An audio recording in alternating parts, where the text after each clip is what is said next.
The main enemy in Remnant 2 is the Root, a grave threat that has left humanity on the brink of extinction and brought about the collapse of civilization. Humanity strives to recover, setting a base of operations in Ward 13, the last standing bastion of safety and a recurring location from the previous title. While the story of Remnant 2 continues along the same lines as From the Ashes, the narrative design may feel clumsy at times. Rather than progressing into a crescendo of intrigue, the game fizzles out when it comes to lore aspects and fails to capitalize on the most interesting parts of Remnant's unique setting. Story progression is also lacking. Wait for that freaking thing to spawn. My God. Yeah, it is called striking world design, progression in combat, cooperative multiplayer features, an engaging gameplay loop, and good replayability propel Remnant 2 forward, where many games have taken steps backwards. If you're a new player and still on the fence, I highly suggest hopping into the game despite its perceived difficulty, as you can easily find help online to get over the initial hurdles, like on our wiki, for instance. The not glowing one or the normal? Remnant 2 is a solid sequel. The one that glows white. Yeah. I would only go back for those type of certain things.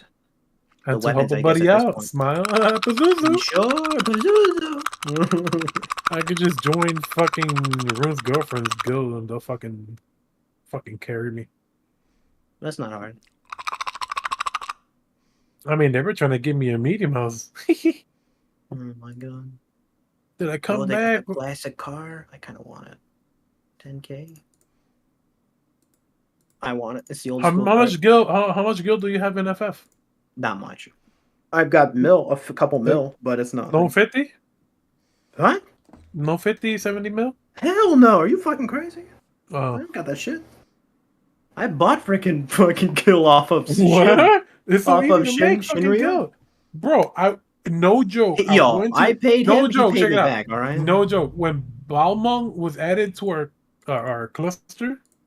I went when Rune joined our FC. I was showing him around, and then I showed him this is the fucking perv shit here. And he's like, "Oh yeah," and then I DM people. I'd be like, "Yo, he's yours for 5 million," and someone gave me 5.6 mil gil in RP to fucking talk to Rune for a couple hours. And I'm like, "Yo, talk to this person. He runs this place," and I literally sold him. Purge the world of the taint lurking among the stars. And then he found out, like, 2 weeks later. He's like, "Wait, the guy told me you sold me." I was like, "I did."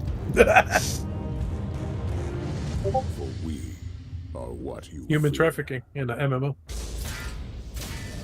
Crazy. Who'd have thought? I mean, I found that out from that chick that was in our FC that did all that weird roleplay. Oh yeah. What was that bitch's name? I think I have her in my fucking friends list. Nanami. Nanami. When she introduced herself, she's like, "Oh, I'm whatever." I think her name's Lisa or some shit. And she said, "I'm hot as fuck. Don't fall in love with me." Oh Lord. Yo, hell, that Maple Story run lasted pretty quick, huh? Bitch is ugly as fuck. I will not play that by myself. Yeah, hell, what happened? I will not play by myself. Oh my God. So if nobody's on, no, it's not a game I want to play by myself. But if you get high level, you could talk shit fucking progs. Great. And what has that done for me with the half a dozen games that I've done that on? Well, you could always talk shit to them. And what do I gain? You get to have fun and talk shit to him. I don't know. You talk shit to him. You don't have fun in that? Yeah, you get to call him Andy. No, not really, no. He needs to gain something, like physically or like something. You are correct. He's that kind of person. You are correct. Yeah. I don't do anything in life. He doesn't get enjoyment out of anything, sadly, unless it's physically given to benefit. Oh yeah. Not even emotionally benefit. That doesn't count to you. He was the type of dude you'd be like, "Yo, it's not big enough." He was the type of dude you'd be like, "Yo, let's go out and eat," and then he'll be like, "Are you paying?" Oh shit.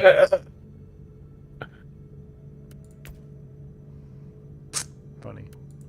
Yo, if I was friends with Hill offline, like if I live near him, I'll go take him out to eat. I say I'm paying, and I'll just leave the restaurant and be like, "Who's paying for it?" Shit. Damn. Jeez, dude. And then I'll point at the chick and point at him when he's looking at me, and then he thinks I'm cooking him up with the chick, so he'll wave. Yeah, that's him right there.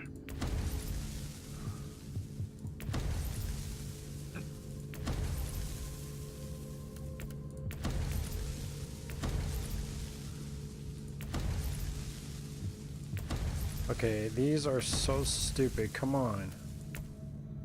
What? I'm gonna go broke. Oh, I'm trying to reroll. He's playing the 40k. Alright, I guess I'll buy a remnant because I got peer pressured. Buy the armor. What was that? Seriously. What was that? He knows. He knows. You know, you know. Yeah, if you know, you touch and know. You are such an asshole. It's like, it looks trash. Oh, right, the coupon. It got me. You're an asshole. Well, I was talking about it looks trash. I just wanted to see if you were gonna be like, "What do you mean? You told me to get it, but you never said." I'm like, fuck it, dude. I'm getting it. I don't give a shit anymore.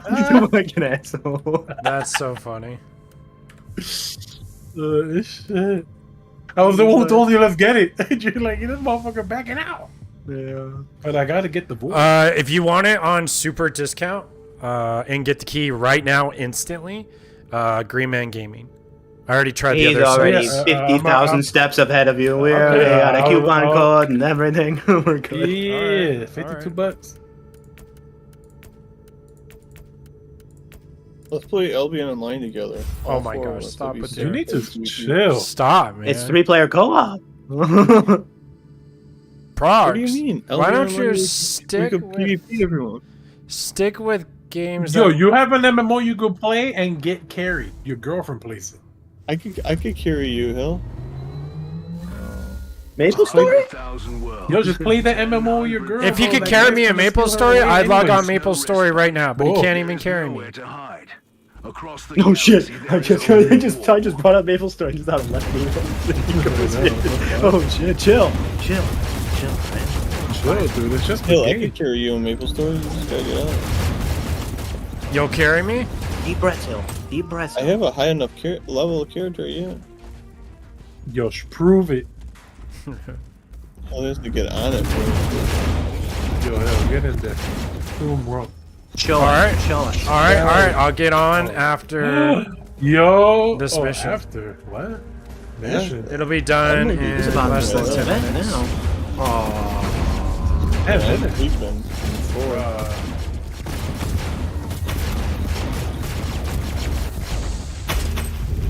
Oh shit! This ain't. Oh man, it's not the weekend. I'm pissed. What about this? You like? You can play it tomorrow, Lefty. Huh? Oh Tomorrow. no, I was more thinking about Bleach. Oh, not looking the game at all. You want I to was like, bleach the yourself? What's wrong with What? you? You want to Yeah, bleach you wanna bleach your yourself? anus? You gotta, No. Do you have an Bleach ugly the anus? anime. Fuck off. yeah, bleach the anus. Make sure the girls eat it proper. You gotta wax it, man. The neck. It'll come out with a beard. It's not good. I didn't know that's what you guys were into. Jeez, you guys are. They're like, gross. damn, you got that Scandinavian anus. I was like, Oh, Thank you. Oh my goodness, dude. Gotta. oh, wow. Gotta part the trees, man. Yeah. Yeah. IGN gave it an 8. What? Fuck really? IGN. You know what IGN No, they review makes no didn't. sense? It's never. They go by different reviewers. There's no Yeah. fucking killer. They need to do Spell two ignorance reviews. without IGN. They need to do a reviewer of someone who likes this genre and a reviewer of someone who's never played this genre. Period. That's how it should be done. No, it's just you always get reviews from like the same source that has the same reviewer. That way you know. Oh, even if they love it and you don't like his taste, it's a good review because everything he likes, you hate. I mean, even bad reviewers are good for you. But if they keep changing every time, then you know then you have no point of reference. I mean, yeah.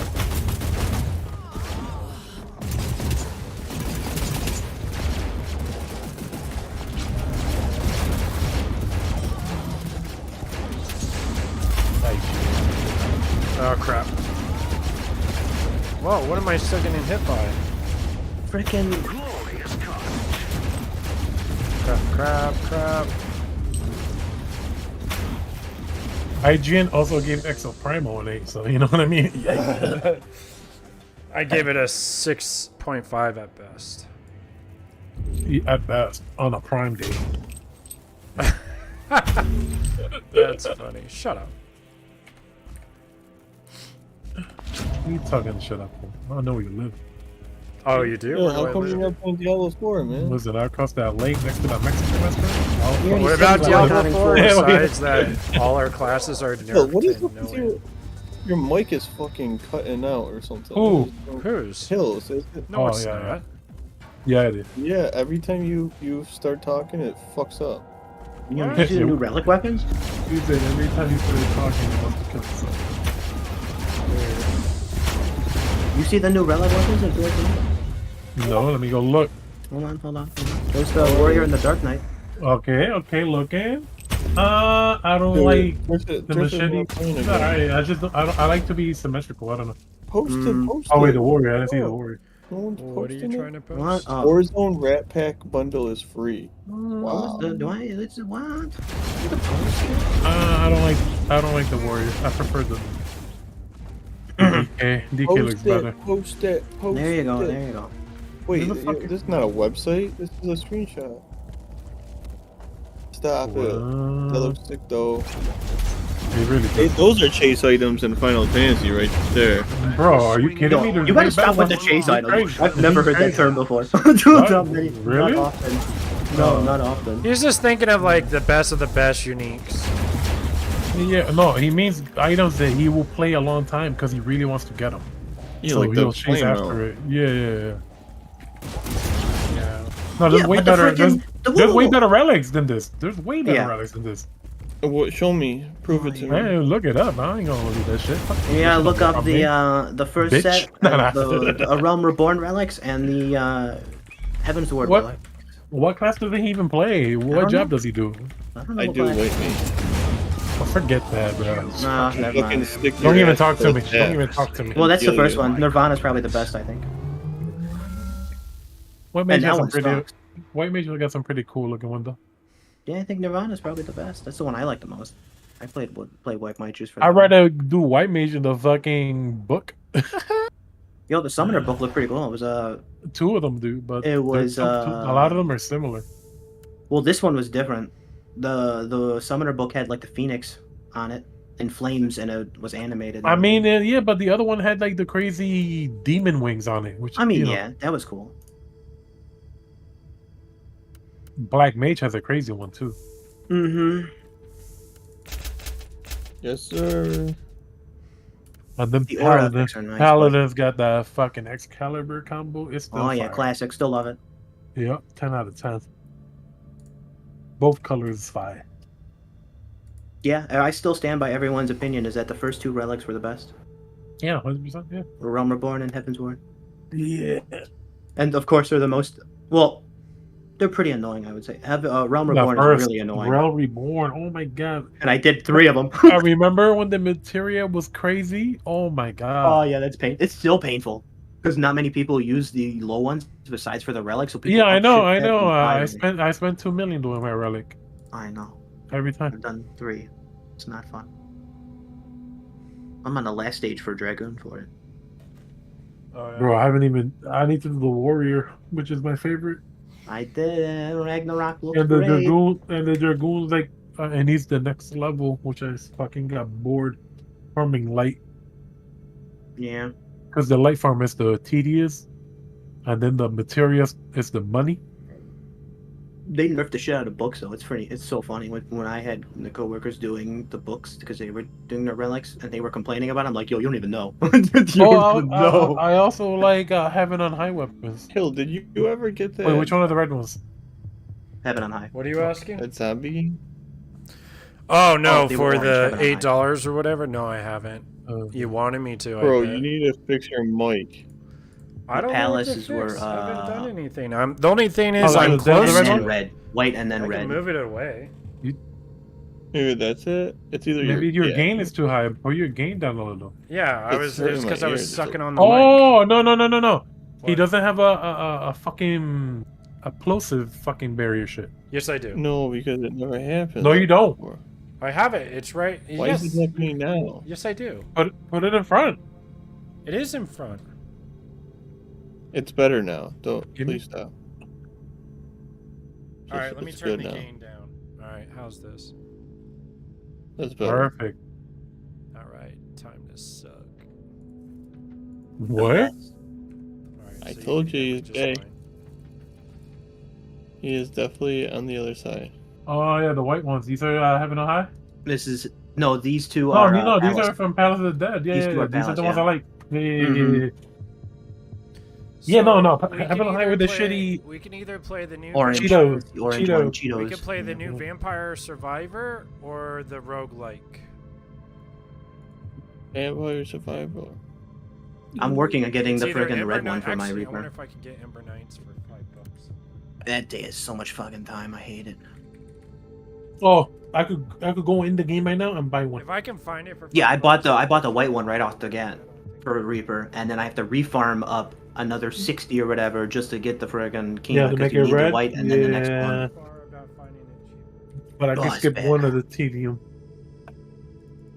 Yeah, I mean, but bro, I didn't want to start at 0. That's why.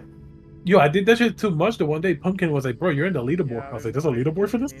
Oh, yeah. I didn't even know I had a leaderboard. That's a crazy I'll just play it till I wanna achievement to watch get soloing it. Ugh. Not many people soloed it all the way to He's 200 like, or "Bro, whatever. you're in the leaderboard." I was like, "What?" But they got some real sick ass weapons now. The Reaper relic is really cool. Oh, yeah, I've never seen one. I want to go back and get some shit in that game, but Mm-hmm. like I need the whale. I am the whale. Oh, it got so nice. The freaking Reaper one. And then there's the new werewolf shit. I mean, The Mingy ass why fucking isn't it dog. $5, dude? Why are you always talking about money and games? Let them make their money, bro. Indie. I know, but I'm not made of money. If I was That's made not of even the money, I'd final. buy Bro, look how all my weird. friends Look every how- copy of every game I Look play. how weird you complain. You Yo, complain. You don't have to You- buy I'll give me you an a example. copy. Let's say I was Asmongold. Any new game that came out, Oh, I shit. would buy every single friend I Well, have on yeah, Discord. dude. He's a multi-millionaire, of Yeah, course. sitting on his ass and doing nothing. While some If of us actually I do was something. like that too. What do you mean, bro? What do you do, Hill? Do you He was saving his mom. He was taking care of her. And he His got dad. lucky streaming. No, Yeah, he got lucky streaming, and, And he his made money. dad. And he's taking care of his dad. no, He they lost don't even live everything. with His him. hair. He lost he his does. hair, his teeth. His dad lives with him still. I thought his dad moved out. No. I think Oh. I don't know. I Why would he think his dad move moved out? in with his mom, but His son should take care of him. Yeah, I guess. Yeah, man. He He's- paid everything for that money. Oh, yeah, he's a saver person, not really like just throwing it out, True. tossing shit. Also, if I was that level of money, yeah, right now we'll be like, "What you want to play? Let's go," and I'll just buy it. Who gives a fuck? There's nothing. Besides Oh, this no, one, don't you hold yes, this one. there will be ones. Absolutely. But at the same Here's the- time, when you see an indie game that's like $8 or 12, you get mad. But you gave Blizzard $100 for a fucking mediocre game. Yeah, well, how was I supposed to know? Blue? Oh, I should have known better. The dice. You can shoulda be known strong, better. but then they take it away. I have no interest to play the new season. Yeah, if Zero. you want me to. Oh, you got it? Bro, that's what Everyone else everybody, even complaining people that about love it. I wish not only Yeah, would they Dyson- say that, but they should boycott it and not play it because you're part of the problem. You complain about it, but then you Finally don't found support a your good one. complaint. You still play it. I at least mention it and tell people don't play it. I'm not playing it. I'm still telling people to boycott Ooh, Yeah. that's very Bleach-like. Mm-hmm. it. Did That's you- the green one is the current weapon. Oh, the Right previous now. one looks like Bleach because they have to I know, wrap right? around To it. wrap around it, just it's play- so good. We'll just play this. It's making me want wanna to play it. We'll just play the zombie game. It's making me want And to the go get it. green one? Oh my god, Hill will be on this all I know, day. that's why I don't show him. Wait, Okay, what? okay. He's not taking my class. No, You're not no. fucking taking my class. Don't worry. Yeah, true. I'm the Wait. maiming guy. Wait, what? We are the baby gun. Shh, don't Listen. listen. You don't like the game anyway. It's alright. Yeah, you hate So what it. is It's fucking the engine. The engine is trash. Fucking The EverQuest. engine's trash. Oh, then yeah, I don't care. Go suck a dick. Oh shit. It's rude. It's nice and lime green. What? Yeah. Oh, the only weapon? I'm joking. There's multiple weapons like that.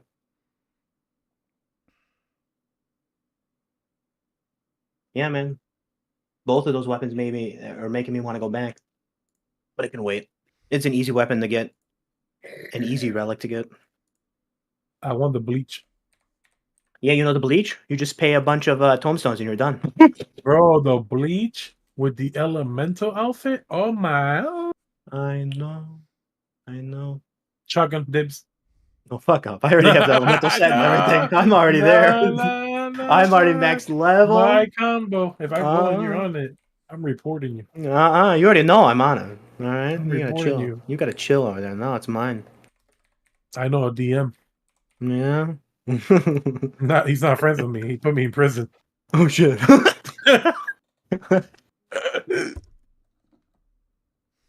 Apparently, I was doing a curse word in Chinese that I didn't know. Oh, shit. Oh. He's like, "Why are you saying this curse word?" I was like, "What the fuck are you talking about?" Oh, here. What's his name? Frickin' did all the relics, the current ones. I forgot. Brother German. Mm-hmm. Fuck, his videos are long.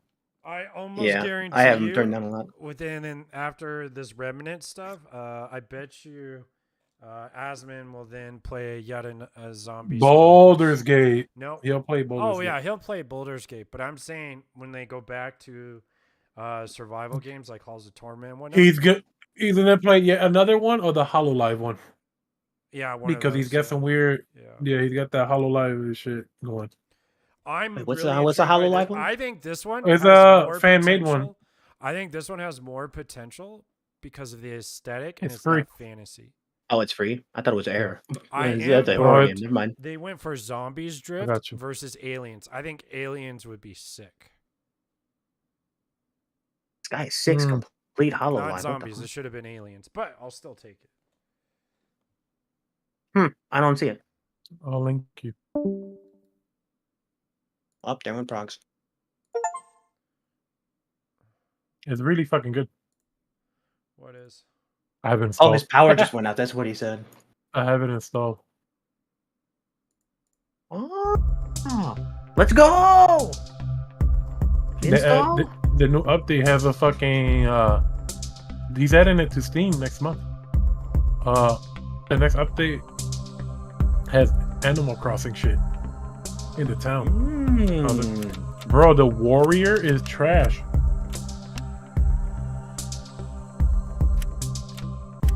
Yo, I installed that frickin'. I didn't install yet, but I downloaded the setup for that frickin' snow frickin' gacha game or whatever, the action one.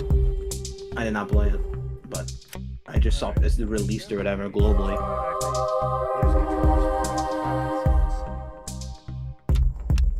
English. Alright. So you could choose SWAT, tank. Are you guys watching? I'm playing it. SWAT, tank, engineer, and there's hunter, ghost, medic, and some others. Are you streaming? No, the what?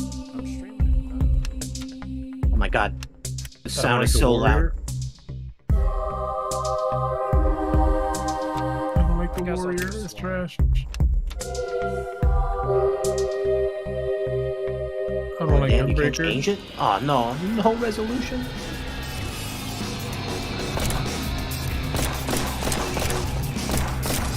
Monk is not bad. Your monk's alright. I mean, for monk, that's okay. Gura off the gap? Still need to make, And Mori? they still need to make volume Yo, for your I should not pickups know to this be shit. loud.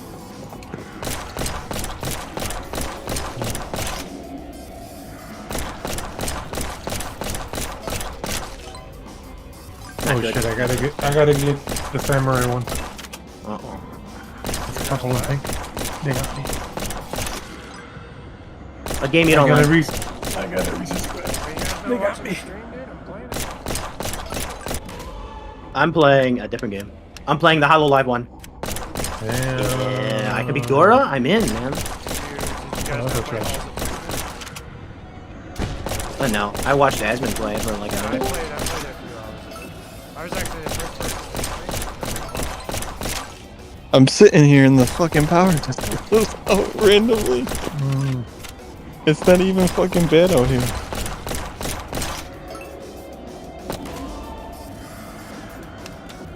I don't know what the fuck happened. What the fuck? Is that just a shooter?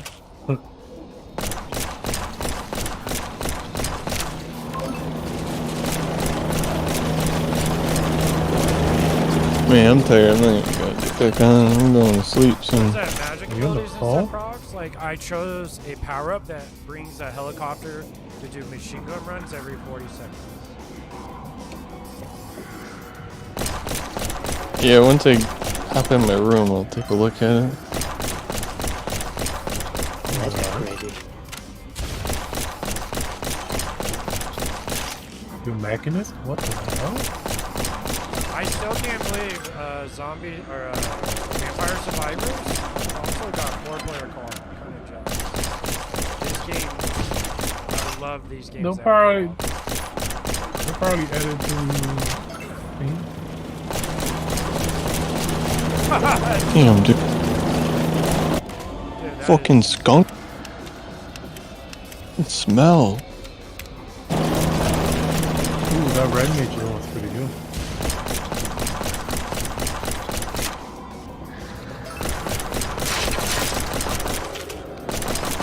Man, red nature. Made by a guy after work. Well, the thing that made Vampire Survivors so addicting was the level. The other games took that idea, but I still have the same intense level of animation and sound effect like this shit.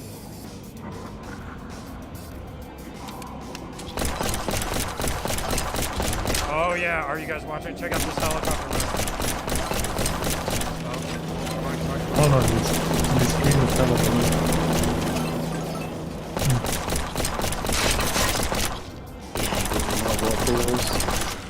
So this shit auto shoot? Yeah, I'm the one who told you to buy it. Vampire Survivors? Yup. Really? You were talking so much shit about it. I was like, yo, it's really good. I'm playing it right now, and you're like, okay, I'll give it a shot. Mm-hmm. I remember that. And then the streamers picked it up. And when the fucking streamers picked it up, it was over.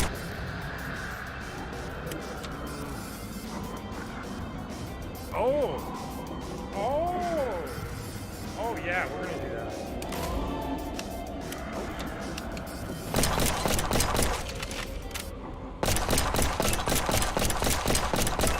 I still wish they'd do a sound effect separate, so you could turn like the combat down. I mean, you can hear it, but you gotta raise the volume.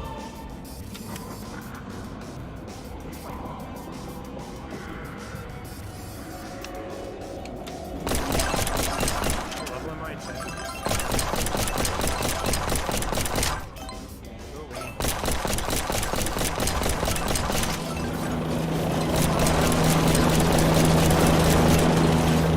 Helicopter! Wrong one.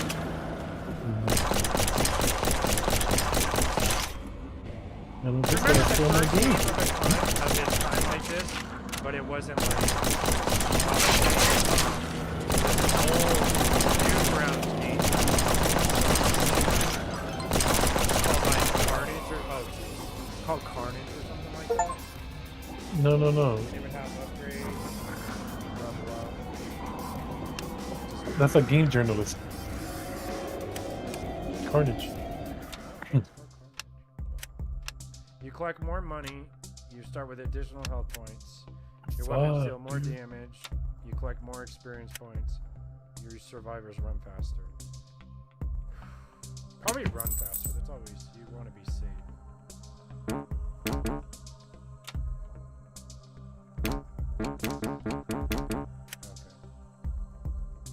What the fuck? Comic-Con has Armored Core? I am fucking heated. Wait, people are playing it? Yeah. That's not nice. Those fucking are weird. The chickens, they want me. You know what's another game I wish it was got a sequel? Oh, that's nicer. And I put in under the cover on PlayStation 4. That is that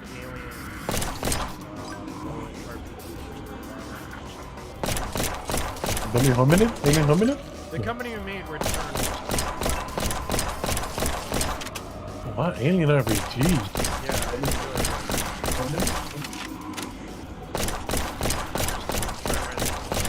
You're not an alien. You're like. Yeah, what was called? What? Say again? I said, yeah, I forgot what. Yeah, I can do a quick look and I know instantly, but I like it.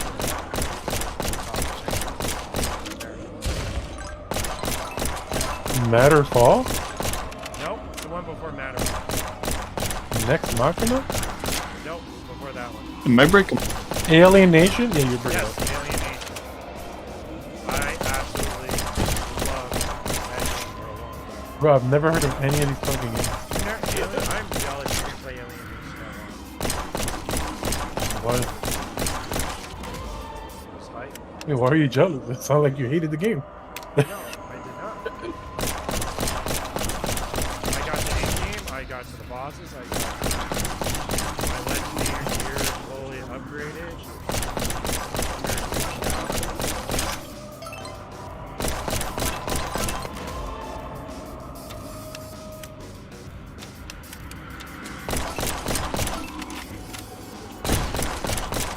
I don't think we have a dog.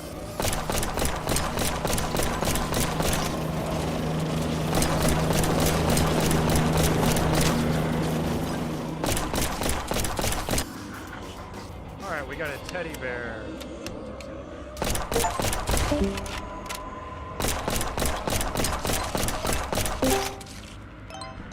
Hello? Alright. We're already at almost 10 viewers, bro. 10 viewers? T-Mobile doing it to you? In my room, I can't use it. I was trying to use. It goes to Ultra Connect, but just my reception's not good here.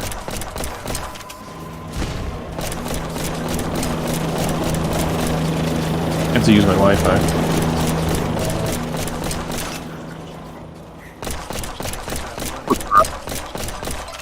With Verizon, I could definitely use its service here, but it's not high speeds at work, so it's like, why have Verizon?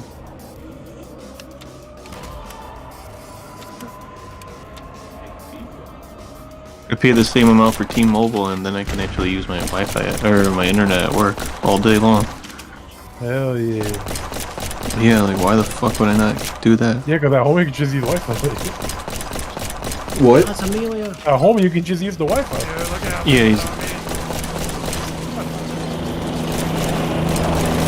Those HoloLive one's pretty good. Right? It's super. Damn, these axes are big. Yo, Wolf you- OP. What are you asking? You ever get a different gun? Yeah, absolutely. I didn't show you the menu system and the characters. Skill trees. There you go. I just got an SMG instead. No. It's gonna have a grenade and a helicopter. I see. See on the left hand side. So I think you're allowed. I don't know how many times. I know every game is only been 6.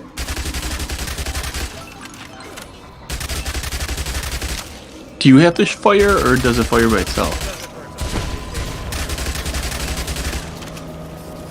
Oh, I don't know, maybe they changed something.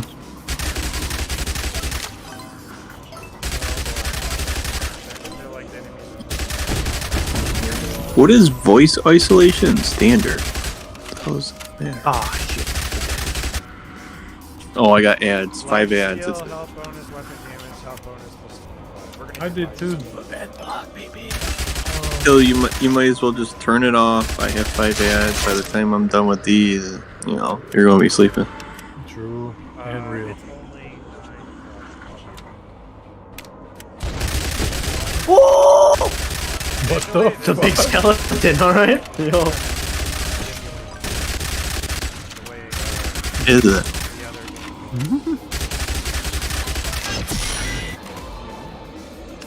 It's Really? Damn, Alienation's on Steam? He didn't tell me that. Wait, what? No, I'm lying to you. Oh, dude, I accidentally think I was. Their one game is. The other one that they made is on there. That one, people didn't like. Oh, there it goes. Really? We didn't ask for a puzzle game. We asked for Alienation. Wait, what? They got the co-op other one, shooter, fucking that. Machina, whatever that is. What? I don't know. It's Machina. Is Machina? Machina? Oh,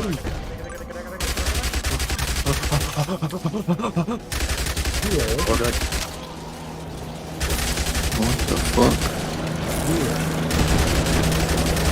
Good.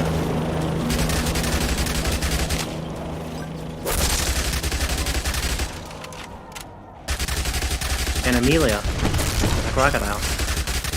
I don't get the statue meat because I don't know what this is. Yeah, I don't know either. Oh, it's chickens.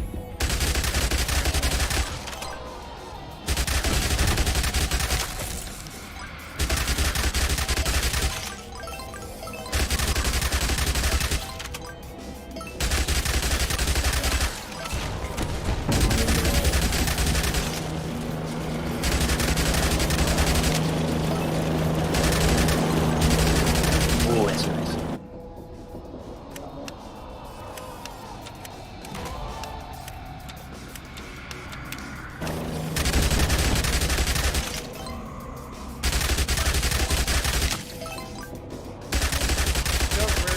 Oh, jeez. Now having a dog.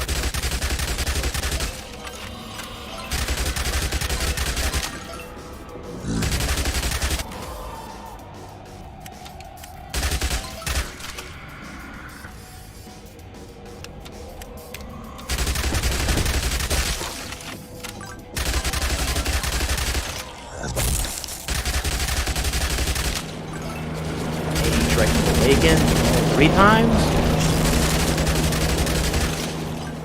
Oh, there's like elite mobs. That's kind of neat.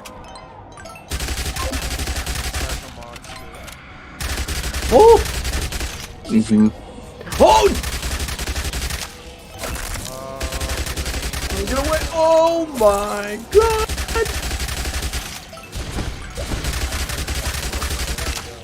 The crazy ass mob.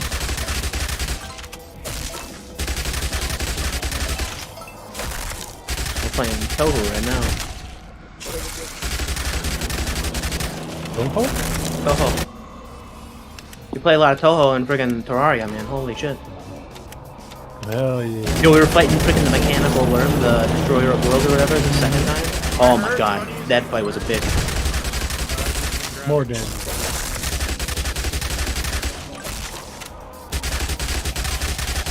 I'm guessing that'll let me like.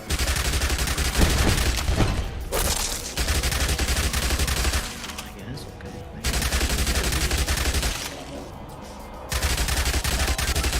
I think fast shotgun. Alien Nation PS5 update. Ooh.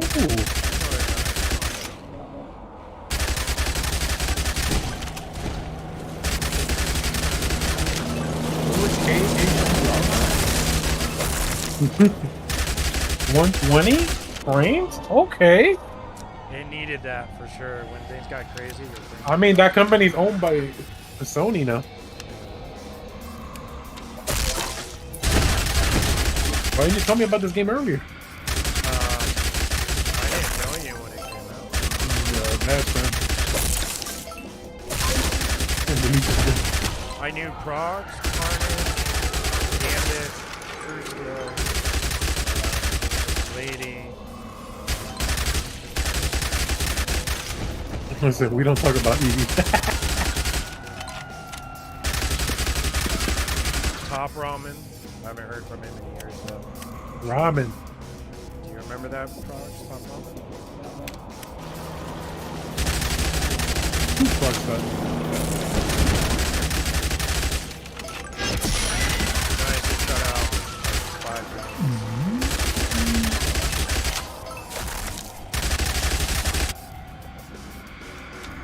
I want more money, but I also want that. Oh, no, this shit makes way more sense now. I think I'll live. Yo, you need to go back to rune stones, so I can see you progress through it. I like to see you get to one I class. do log on every now and then, get a few. Did you play Dead Nation? Yeah. I didn't know how I played that. Yo, what is? Oh, I don't know if you could tell me. I wanted to see like what's the skill system? What's the progression look like? Once I die.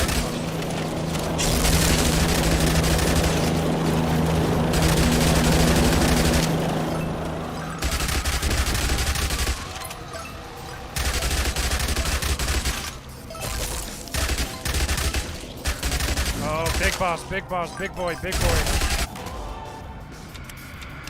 I don't need to heal now. I'll just do it. See how big he is? Here, I'll get closer.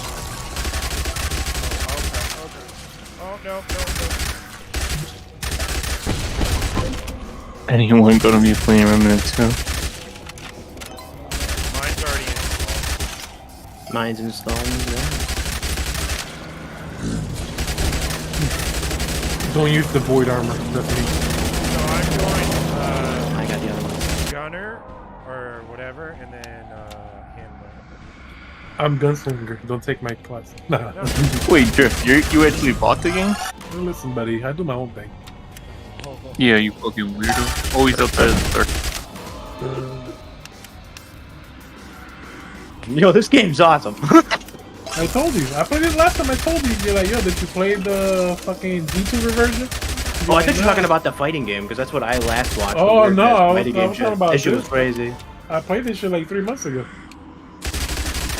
I watched one of the pro fighting game players like go into a comp and abuse the infinite combo before it got patched. Oh, jeez. Come on. We can make it to 30 minutes. Yo, Gura's kind of crazy with these whirlpools. Yeah, to me, this shit, because the only one I recognize is her. So to me, I mean, oh, you don't know, you didn't know survivor Mori or whatever? the... California. Oh yeah, no, I or knew whatever, that. I knew that one. Yeah. But that's because I saw her in a podcast. And Amelia. Oh, Yeah. you know Amelia, Never heard of that detective. I might as well make myself run quicker. And more experience, right? Okay. And then you got upgrades. I'm terrible. Oh, Okay, we're good. Sorry, that's what we just did. Okay. And then you have options. I want to actually see, was there any gameplay stuff? Damage numbers on, blood and gore on or off. Interesting. Okay. So start. So you have your characters you unlock, right? And then they have their own separate ranks to unlock new types of weapons and stuff. Which, as you see, neat. they're adding more. Just like Runestone. And I saw a video where someone had 3 going at once. So one person had a SWAT, the other person also had a tank, and then they chose a huntress, which can do like an AoE volley. Add it to the Steam Deck. Yeah, this would be perfect on Steam Deck. I will for this game. This game's awesome. So tank. What are you playing on the Steam Deck? The thing I'm streaming right now in Discord. It's just another Vampire Slayer or Survivor game. But just like Halls of Torment, they only had 2 levels. This right now only has 1 level, unfortunately. different game modes. No. You got hardcore. I can't stop. It only lasts 10 minutes. Ooh, look at them all. You need the last Nice. 20 minutes. Oh, it's dead. Endless. You press And P. this mode Oh. procs lasts P. forever. So Wow. When we unlock that one, we're gonna definitely do that one. Mm-hmm. I know that one. I know that one. I kinda, but not really know that one. I don't like this one. And neither does That was the. Yeah, only those two left.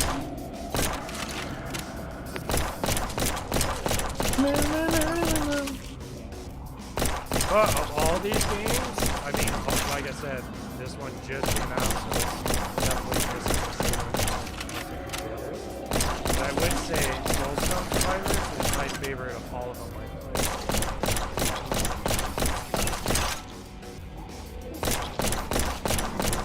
played. This one's your favorite one to play? Reaping No, I life, said man. that one.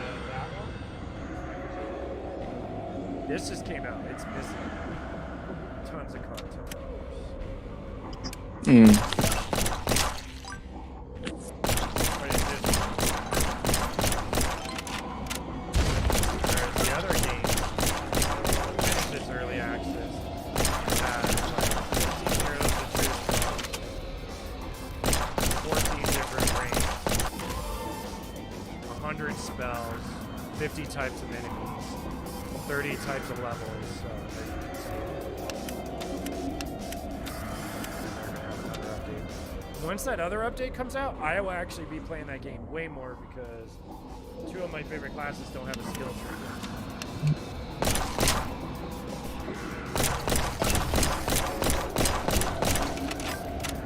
And they're talking about adding co-op, so Prague.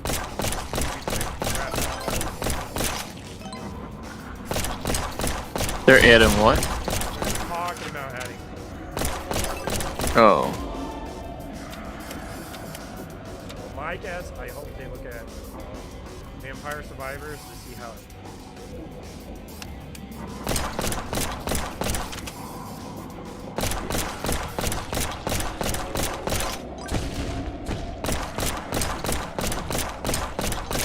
see how I hear you. No.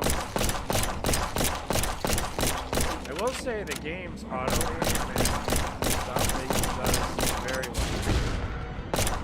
I thought taking more damage. More fun.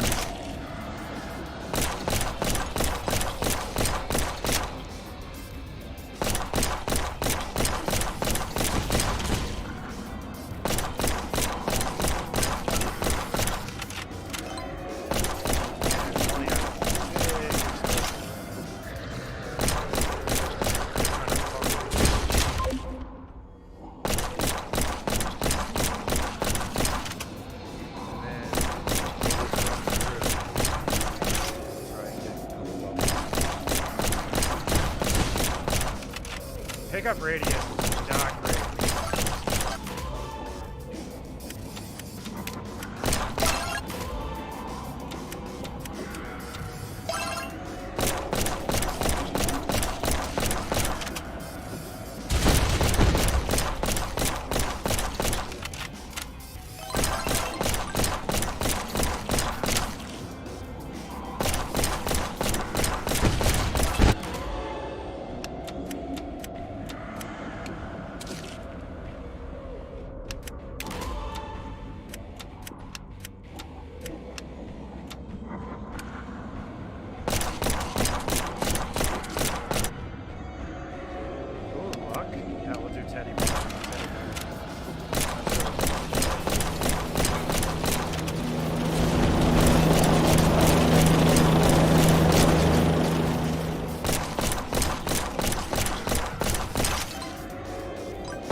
got lucky with the Twitch stuff.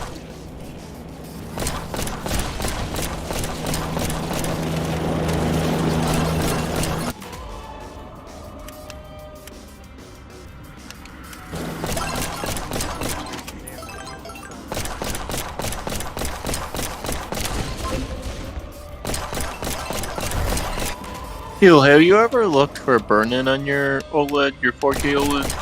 I can tell from here. I haven't had it. You ever go to like YouTube and do all those bunch of colors on a video and check that way? You don't refresh it manually, right?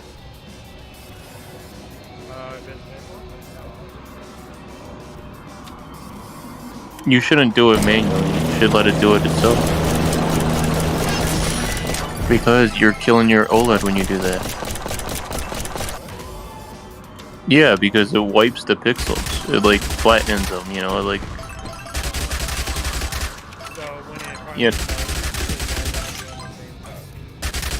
Every time you turn off your OLED, it does it.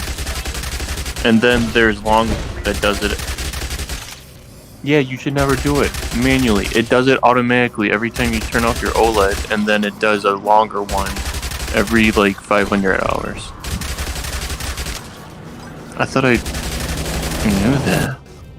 Sounds like a headache. A headache? You don't have to do anything. You just fucked it up. I mean, you don't ever do it manually again. They'll do it itself.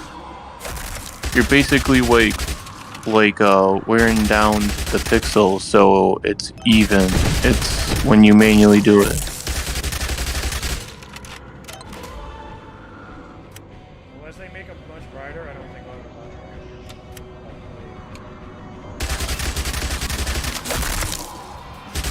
I'll The Samsung OLEDs are bright.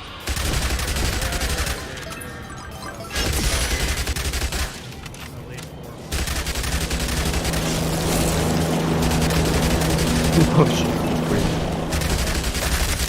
Right now I'm not even using it. Hill, you have one of the earlier C1s. You have a C1 though. Yeah. You haven't seen what the newer ones look like though, have you? Here we go. Yeah, they're definitely a lot. Go.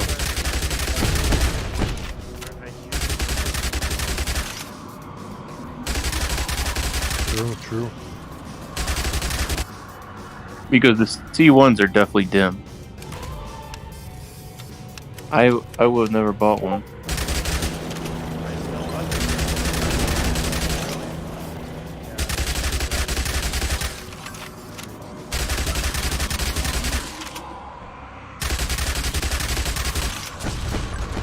But it's funny that we mentioned this because when you go see a movie in the movie theater, it's really not that. Yeah, which That's all dark. has to do with the way the colors are and stuff for movies to make them so good. As accurate as you'll ever get, but it's dark. Definitely.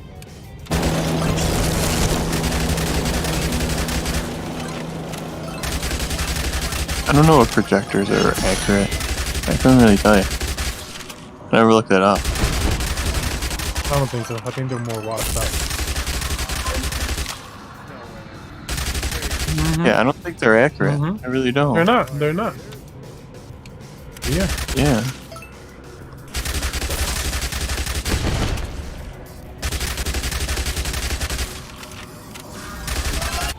Oh yeah, that's what we were waiting for.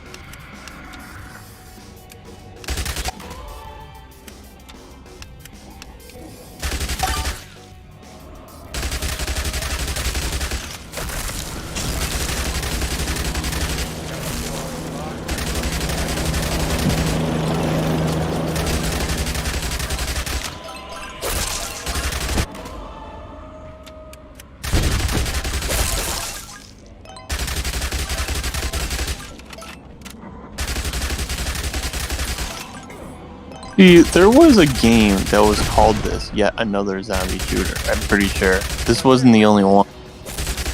I could have sworn. Yeah, they own that old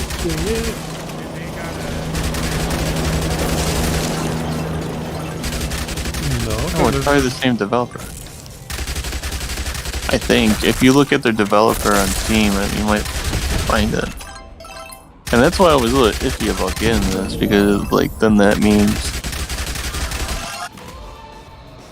It was a side gig or something, you know, not first thought.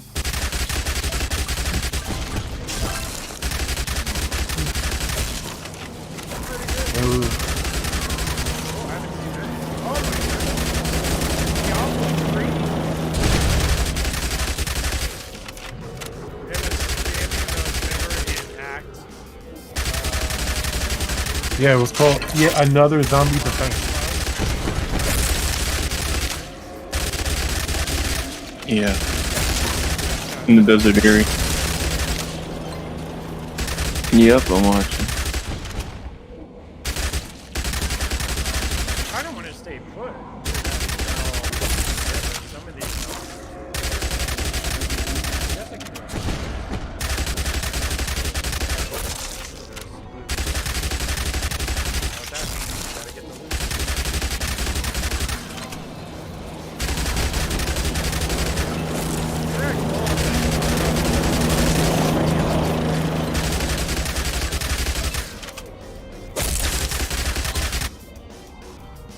Magnet range, weapon fire range. We need more. Same people. Oh, No. Alright. I did get more unlocked and I did get training points. So let's see. So now it costs 5 each time. Experience points, let's do 30%. Bill didn't even look at the fucking stats, he just skipped right over them. Yeah, because I haven't really unlocked anything to care right now, so don't worry about it. Oh yeah, it's a little interesting, isn't it? I don't know. 12%. Actually, let's get rid of this, and we're gonna max that out and then do that. Okay. Okay. Kill 1,300 more zombies, and then I'll unlock assault rifle and sniper. That might be fun. Yeah. I want to know how you get to add more team members all at the same time, or do I have to unlock rank 1 first, I think?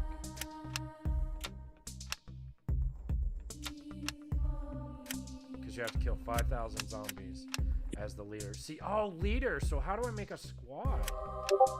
So this is your... Get... Oh, yeah, they come with you eventually. That's right, I saw that. Which was really neat, because they each basically have their own skills.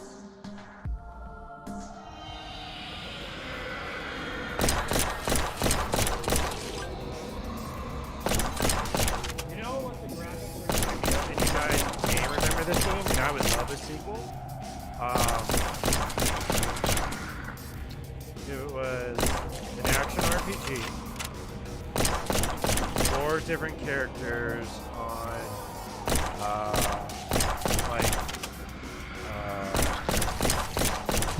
vampires and console. Vampires and werewolves. Bro, what are you saying?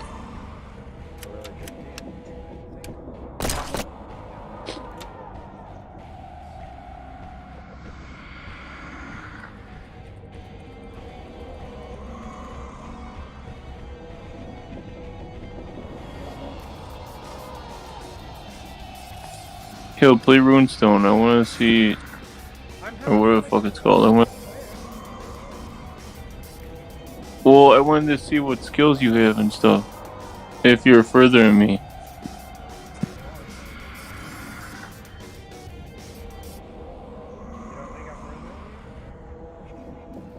I don't know. I just wanted to see where you're at in the talent system.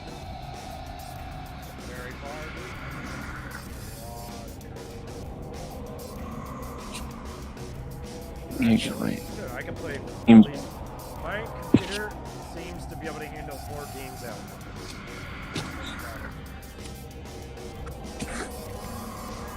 Oh, you don't have to like play it if you don't want. I just wanted to see. Did. Are you in monitor capture, Hill? Yep. You shouldn't be doing that. You get less FPS. I'm doing fine. Okay, so this is where I'm at here. Oh damn, You got a lot. Holy shit. No, this is just like the vampire something I game. unlocked like 10 more, but I'm using. Welcome to the club. We're all playing a game that's exactly a copy of it, basically. So My highest level character is 115. Lefty, what are you playing? the Hollow Live one. Here's my currency, Frogs. Yeah, I know. I see it. You got a shitload of everything. Like, Wait, go to the street. So I when you, completed all of them, but I haven't finished all at rank highest. Only certain ones. so you when you go to the skill tree, when you go to the skill tree, those people that are shown in the skill tree, are those just, what are those? Like, are you selecting the heroes to be in those squares, or that's where they are? They're just there. That's where they are. So these are the only current hero skill trees right now. Oh, I This see. one I can't do because he's not level. That's be minimum. Damn, bro, you are on both sides. Holy shit. But Super weird. I would already be done with 2 other skill trees if they had the next update, which is going to give you your Necromancer and Beast Master, and I would have already maxed out both those skill trees. Hey guys, I'm surprised Prop is built up. I know, right? It's crazy. And I'll be I've also got, right now, because the update isn't out, I got the highest level of item you can get for the Necromancer. And for the so I almost have the purple. I was missing the throwbacks. What is the one with the dog? Obsidian. The only way you can get obsidian is to grab What is the dog one? Archer. Oh, nice. Okay.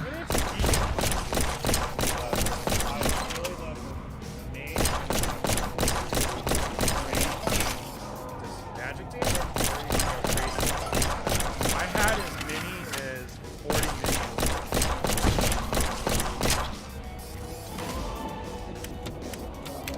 Wow.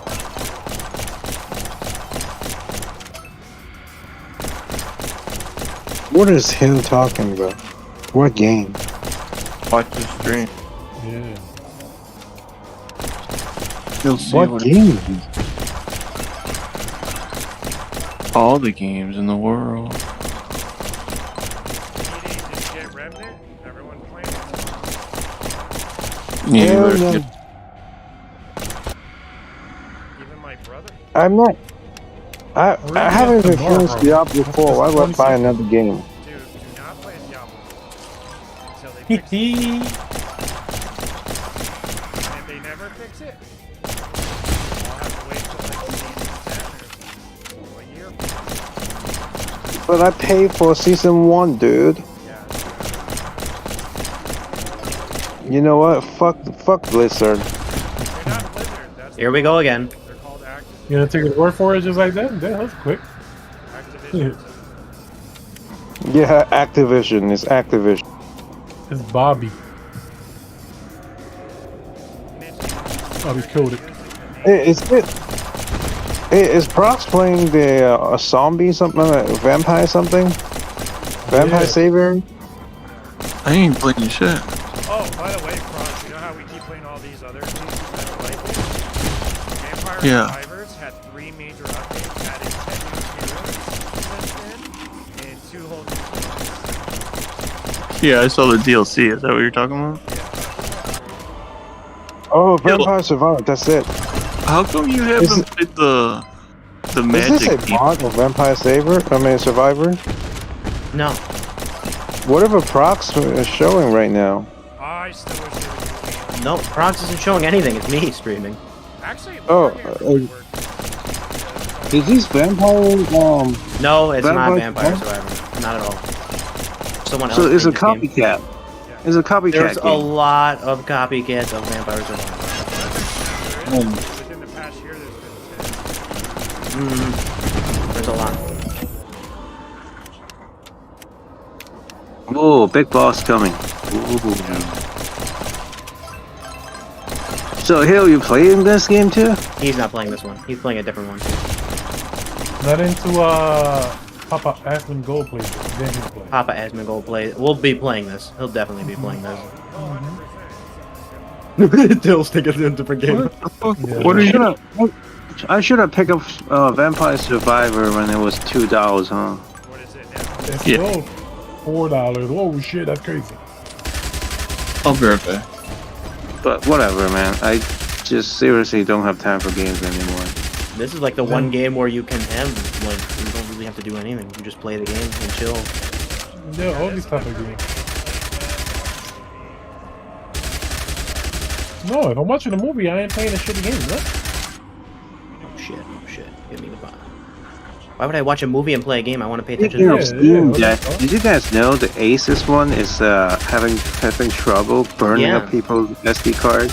Uh-huh.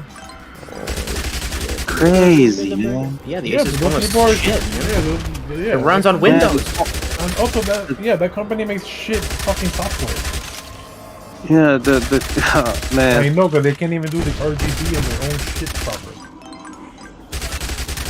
Asus used to be good, but not anymore. They just pumped out a lot of shit. Yeah, whatever, dude. I played another Vampire Survivor clone on the next stuff, and I don't remember the name.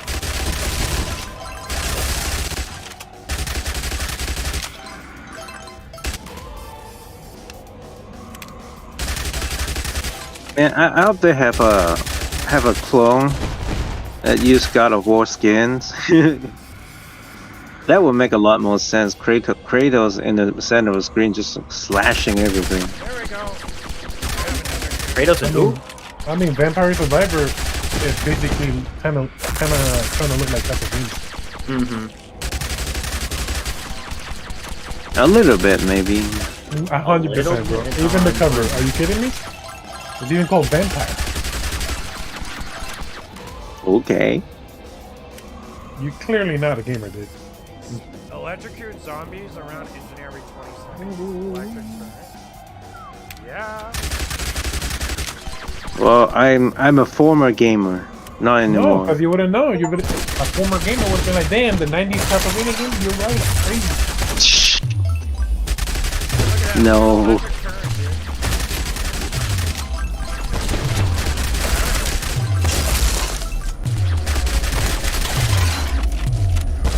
Well, I was a gamer until moving to America. Then it kind of stopped because I couldn't get my hands on any new game. So I was a gamer for a few years, maybe at the most. In the 90s.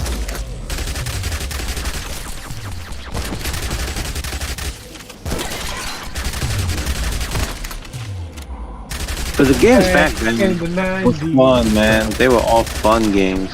The games are Oh, fun. no, you just gotta stop buying games that these idiots buy. But the game these days is just like microtransaction hellhole. No, that's because you're only buying AAA. Gotta buy freaking. Yeah, like the hidden gems are more sadly like in the indie sections. I mean, you bought that, so I haven't played it. Dead Cell's a great game. That sells. Yeah, I have that game. And what's the other one? Hades. Hades is also a good game. Hades is insane with it too. Yeah, but then it get too repetitive over time, and I stopped playing the game. The roguelike, of course. What? Yeah, it should be different every time. It's just. I don't know. I mean, Same game, like gameplay. But I mean, like I played the shit out of that game over like 4 days of time, and then I got bored of it. That's You just a should've- you thing. Maybe you just I don't mean, enjoy you games should have anymore. beaten it by then, like- anyways. It's just I exhaust all the contents. Then Did you you got your know money when you worth. beat the game? Yeah, I know you didn't beat that spot. Well, yeah, I haven't beat the game, but I think I've seen like most of it. Like rumor has it, you have to beat that game like 100 times to see the whole story. It's the point. I mean, just don't buy games that are roguelites where you have to play the game multiple times. Like, I don't know. Go play old RPGs or something. Yeah, I do love the old RPGs.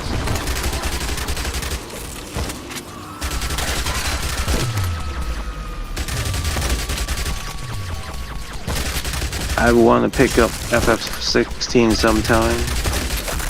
That's definitely not old. Yeah, I know. It's like I said, it lost the soul of. Please It no God, longer no. has the soul of FF games. No, please God, no. Not that friggin' argument. What's the convoluted story that makes no sense? And a fucking What is this? and a lady boy? Bro, Lady boy. nothing. Don't even tell him the name of the game. This guy jumping on bandwagon. Well, yeah, I noticed. Like, I watched some of the FF16 streams, and people are busy like clearing the side quests. And all FF games don't have side quests. Oh yeah, that's right. No. Xeno Prime. Amelia, don't hit me. Wait, what? There's a new Blade movie? No. There's a Blade show gonna be coming out. Oh, it is movie. I forgot. I thought it was a movie show. Man, it's too bad they don't cast Wesley Snipes anymore. He's too old.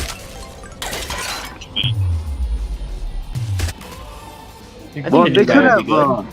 No, they could have like Blade 4 and 5, but somehow it stopped after 3. That's what I meant. I mean, 3 was awesome. Yeah. We gotta watch 2, right? No, we watched 2. Right? Oh, Oh no, we watched 1. Right. Oh yeah, 'cause I like all 3. I saw 2. Blade Yeah, I saw 2 movies. and not 1. And then I watched 3. Nah. Yeah, it ruined it.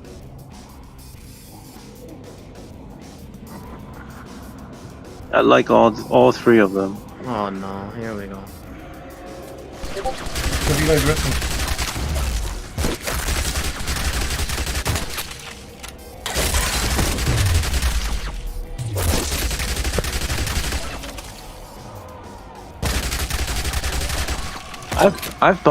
I have a confession, guys. I've bought a lot of the story-based games on Steam sale and never played them because they were like $2, $1. I bought a shit ton of them, and I never played them.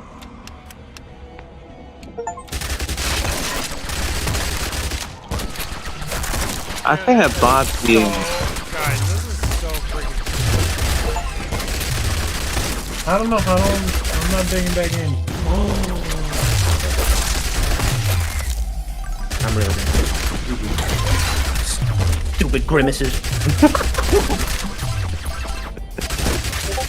I bought the Walking Dead series multiple times, and I still have not played the game. Oh, of course she's got the gun. Bow, bow, bow.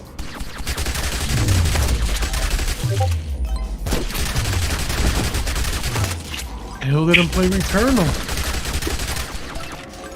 I gotta water the plants. Oh my goodness. Such a chore every day. Yeah, I got it. I'm sleeping way too late. Not enough time for the misplaces.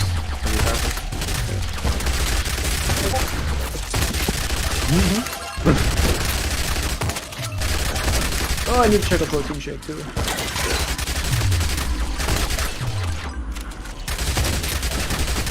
That That's game Alien good. Nation game looks pretty dope, and it just reminded me that I bought the Ascent and I haven't played it. Yeah, sounds good, but yeah, Alienation was actually. All it's definitely skill based. Like, Yeah, but it's 30 FPS. It's unplayable. I mean, the crazy PS4 had the Pro. had crazy particle effects. It's 30 FPS. It's bad. 30 FPS, bro. You draw the line at graphics, we draw the line at freaking frame rate. Yeah, 60 minimum, bro.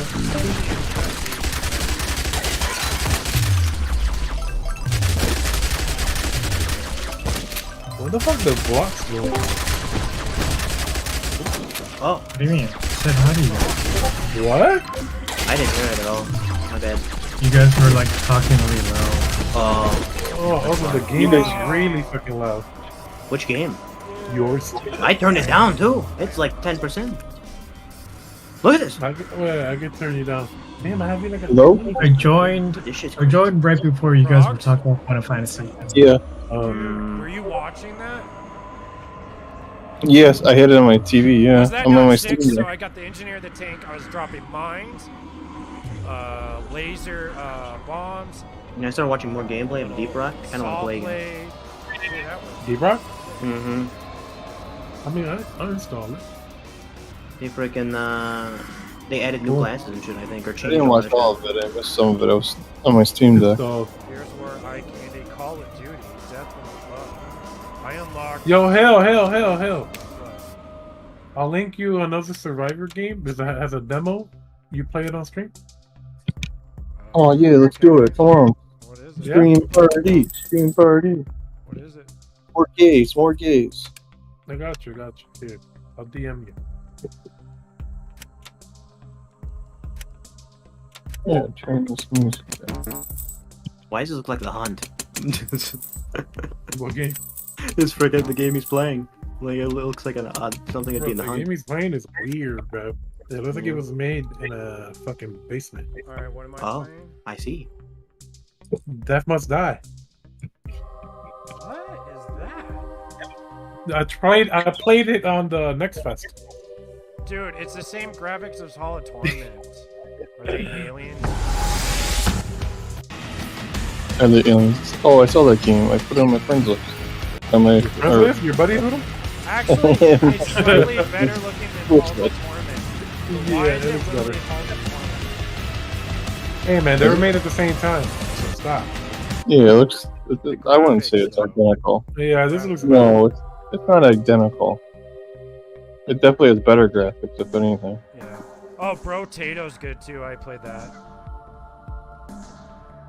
Can you guys hear my game sound? No. Oh. Oh, you know there's a new Soulstone mean, they yeah. made? It's over. It's Wait, you a can? different camera view. No, why do you want us to hear A it? better I don't wanna hear one? it. Yeah, you didn't see that? No. I'm on my Steam Deck, so I'm not using a They mic. have one that they're making. It's not out yet. It's a different camera view. This one right here. We'll play the video. A roguelike game. Yeah. Is that what you're talking about? It's the same one me and you have been playing. It's a different camera. Keep watching. No, it's not a roguelike. Oh, it's roguelike. Not the same thing. Yeah, what? It is.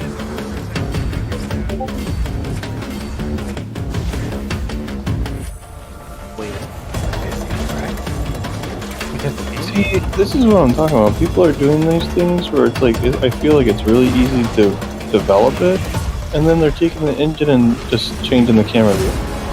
I doubt this is going to be any good. This is the roguelike game. This is the roguelike game, isn't it?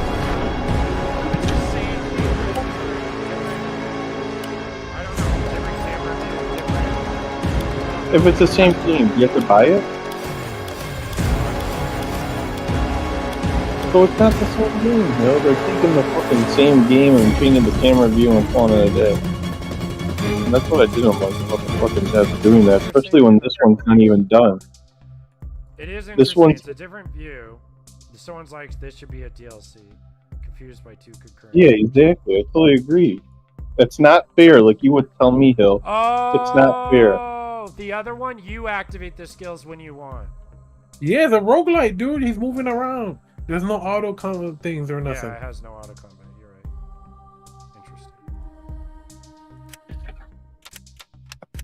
Interesting. Wait till you find out about this. Hill, why don't you play the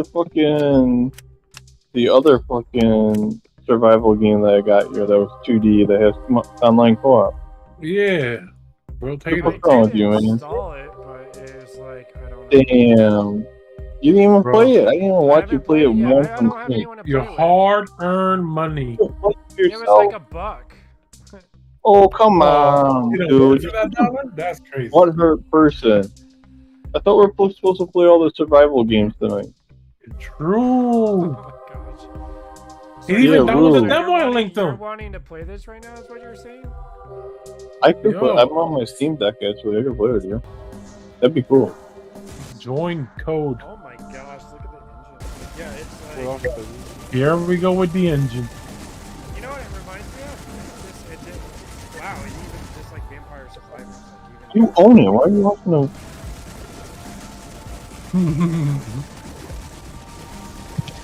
Using the engine, bro. After I worked at Epic Games and I worked on the Unreal Engine, everything else is just not. It's not it. And then maybe the Crytek engine. I wonder or if some Vampire shit. Survivors will get co-op on Steam. Probably, or if not, someone will mod it in. They're getting Console right now. Right now. it's only local for at the moment. Yeah, but you could do a remote play. If they add local and you do remote play, it works. What is this Yeah, mobile game? no, yeah. What is this mobile game you're playing? Oh yeah, I know it looks awful, right? They talk bad about graphics, but then they play this fucking Unity engine fucking flip. It looks like this.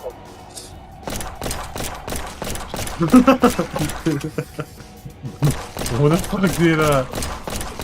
fuck did you want it to play again? You just told me the name. I don't know. What was the name of the game? Fucking the Space Hole Diggers. Oh, Deep Rock. Thank you. What is the name of the game? Alright, então. Tipo Roku. Of course you don't want to play. You have to aim.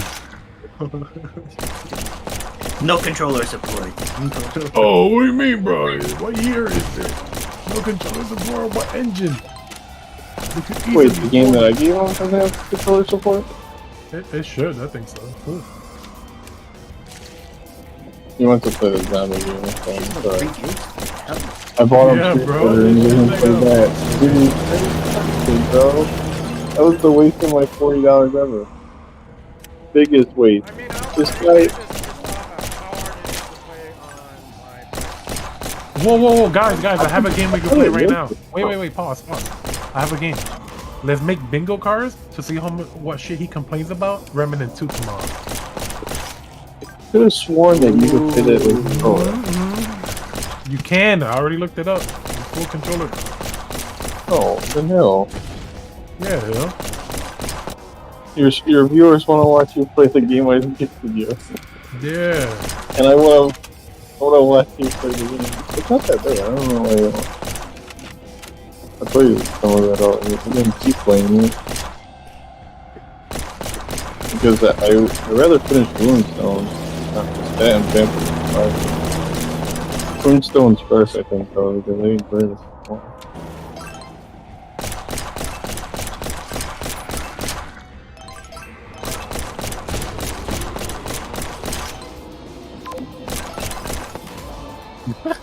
I caught him looking. Yo, what did you send him the DM? No, I wrote in his chat. Oh, Oh my god.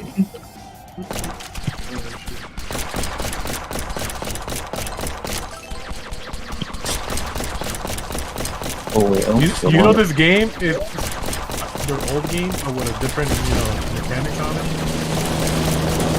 They got a tower defense game, just the same shit.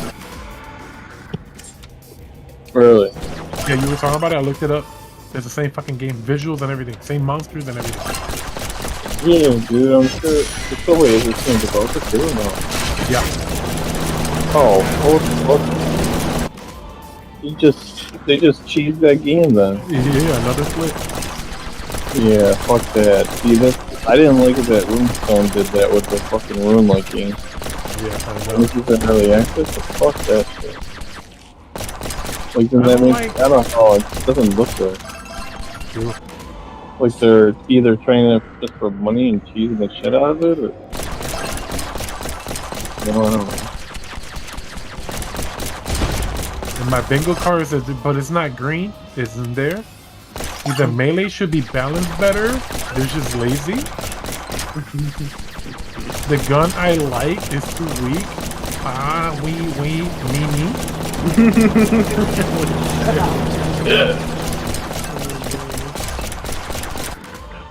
How come the dog is only one dog and no more minions? Oh, I forgot. It's the easy mode class. I forgot about that. Yeah, you know he's gonna play. Only if you use your skills. Like freaking Asmongold didn't use any of his skills. Look at this. Someone watched another Asmon and made him buy a game. He loves the guy. I don't hate him. I hate the idea. Nah, bro, you're giving him the view. And you also by buying the game for you and your brother, he advertised so well, you bought it twice. Huh? The look I'm looking at right now, telling me other. He's mad as fuck. He's screaming right now.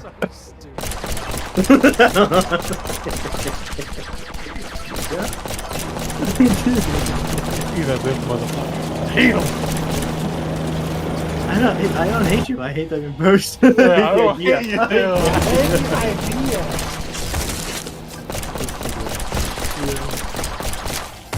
Holy fucking balance. He's got 3 people. Where's the flamer? Where's the flamer? This is San Francisco. Oh. Get the melter out. Get the melter. The melter, hell yeah. And the bolter. The bolter. The bolter. Whole thing is just blowing up the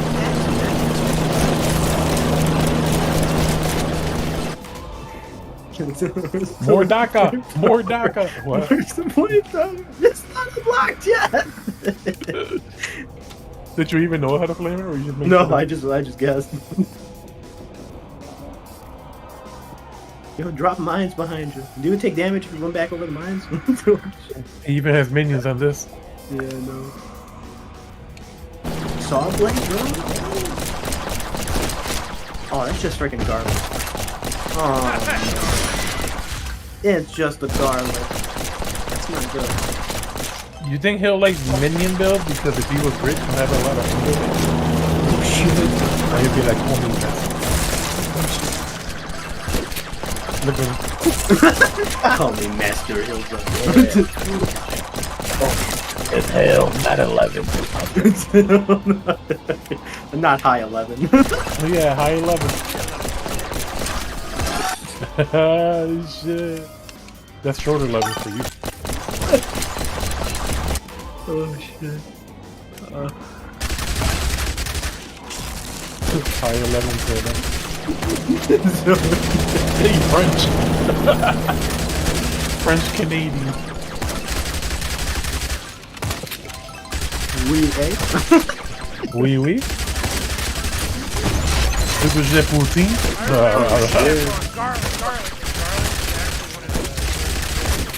In the beginning, it was OP. It was rebalanced. Yeah, but in the end, it's based on Not in the when it first came out. Before you played, that shit was OP. He just hopped it. I'm assuming it's the guy that knew. Pretty sure. Damn, it's 1240? Yeah, I got it. In America? Wait. I thought fucking Remnant was the 22nd in early access. What the fuck he's talking about tomorrow? What's today? 21st. No, it's just 22nd. It might be for the non-cooperative. 22nd. I don't really know what it comes out for.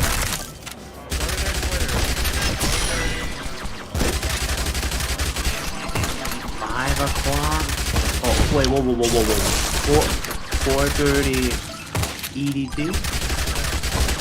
Oh, 3 o'clock. 22nd. Okay, oh, comes out the 25th. 3 days, the 25th minus 3. Boom, 26. Is it 22nd midnight?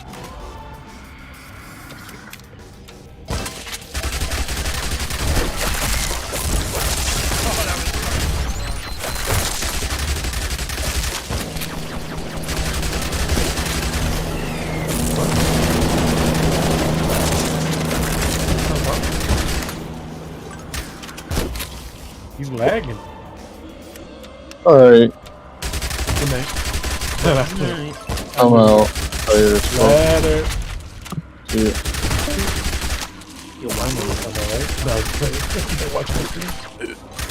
people complaining about the 3-day early access for single player? It's not. It's co-op. Co-op, but I mean, like. 3 days early, people don't spoil it. Hey, yo, you know what happens at the end? Jimmy dies.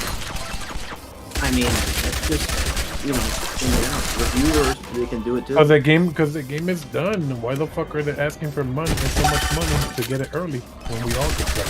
I mean, you know, you're paying the same price as your triple A. No, we're doing that. It was normally $80. Yeah. Oh, it's $70.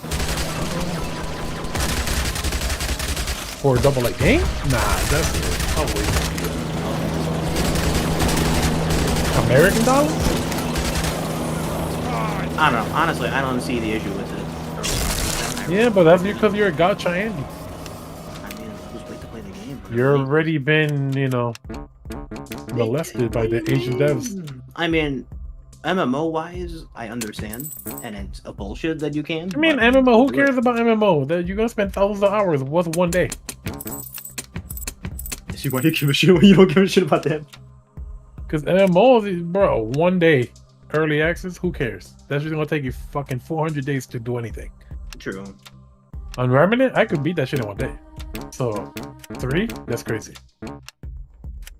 Let's go. And because you could fucking invade other people. I wish. I know, I'll be killing hell all the time. Yeah. It was like, we always play. I don't even have him on Steam. We play games, he said. Unbelievable, this guy. It's because I fucking invaded him and killed him in Elden Ring. It was me. I could finally tell you. Look at him smiling. Fine. It was me. Smirking over there. I made you cry. I'm that guy. Remember the dude that came in and was invisible? Yeah, that was me too.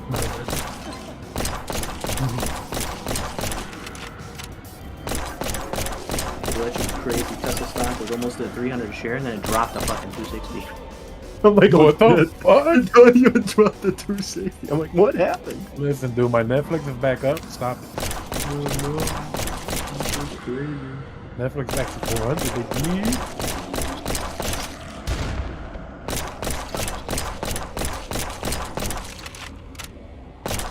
They're slashing price like crazy. They're trying to get rid of inventory, I guess, for the new version of the product. Or something. There's a people catching fire in them. It's not good advertising. That too, but you know. I believe 3 people recently died. You know, whatever. And then he's like, praise you. He said it wasn't my car, it was the battery. It's not the car, the battery. It was the person driving, my lord. He overcharged the battery. Yeah. Buy more Teslas, please. I mean, Hill's getting it this time. The Model S. He loves it. He wants to spend the money. Why? Because he likes Elon. Yeah. He's doing great things for Twitter, right? Actually, Hill can't like Elon because Elon's an immigrant. Oh shit. He is. He's from South Africa. He ain't American. He's taking our job. What the fuck? Oh, shit. See, he's so good at it, you didn't even know he wasn't from here. My lord.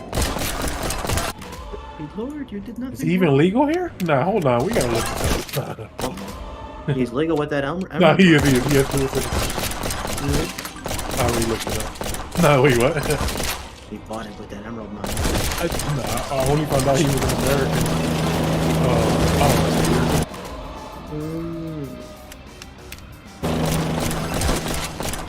But someone said one of the world's richest men is in Africa. She's all fucking. You're South Africa. Yeah. The white African. Oh no. What the fuck? Taking people's land, dude. Yo. You saying that some guy that's like fucking Norwegian here.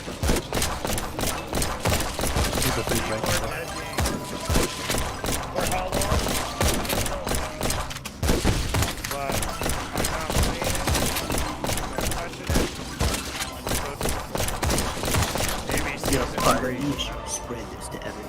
I don't think that guy can hear you because they should give you like 27 minutes.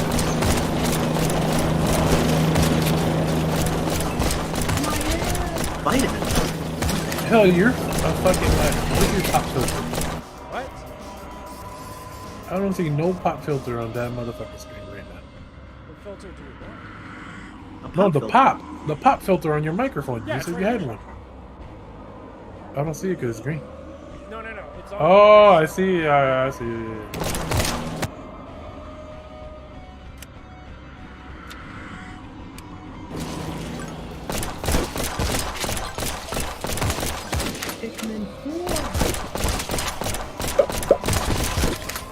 Damn, how many hits? Where's the number? Are you gonna get red?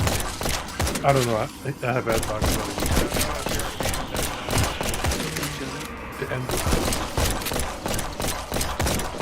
Who the fuck is Sean? Is that blocked?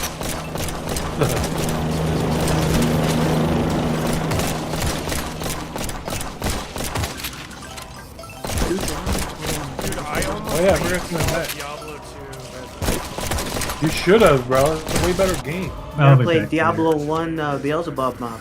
I haven't blocks? I gotta put blocks out. Said I'll be back later. Oh, okay.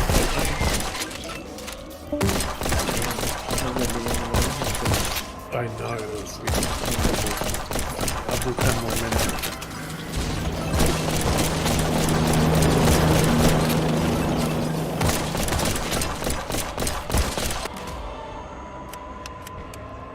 You're gone.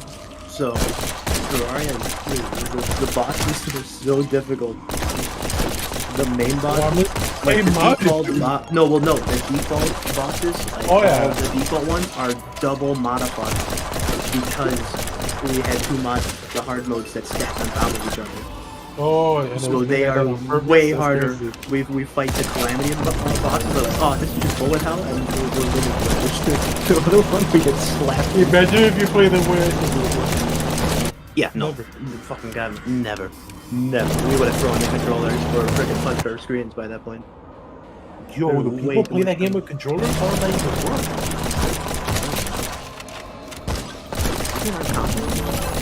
Yeah, I guess. I guess. It's I understand, kind of. Maybe I mean, they're not playing blank.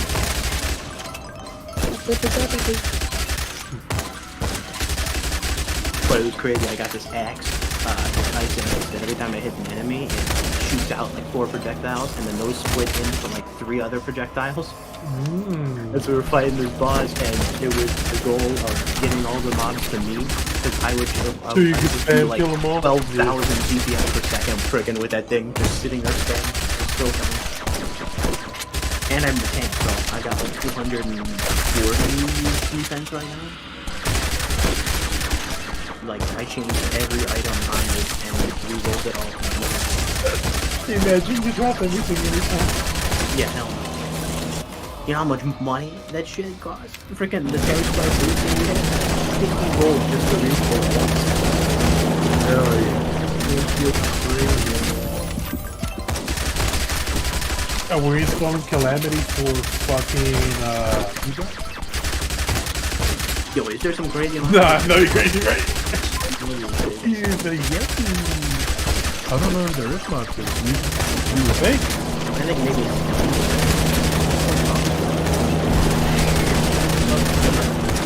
13,000. Bodo. People are galactic mod. Blueprint mod. No more dollars for the flashlights. Oh, they increased the flashlight power. Oh no.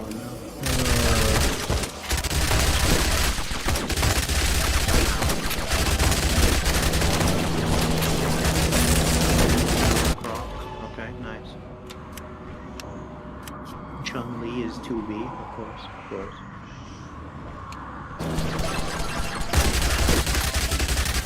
Diablo 2? Oh, Resurrect? Exo Primal. Female Exo Primal character is for cameo. We should have been playing D2. I mean, I might still download Diablo 2. I mean, I was join that Epoch, there are a lot of different. Hell yeah. What the fuck you need people for anyway? You can't share with them yet. Epoch doesn't have a store yet. Yeah, it actually is. It's not. What? They know they added it? Yeah. Not yet.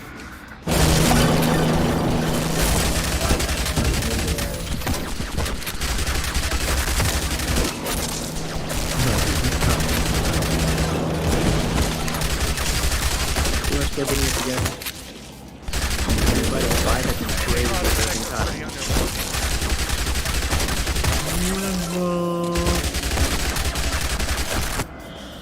Let me go look at this.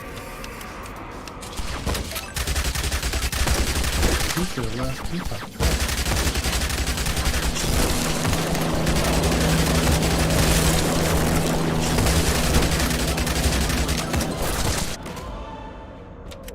That's fucking trash. They had a marketplace? I don't see it.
We got one for this.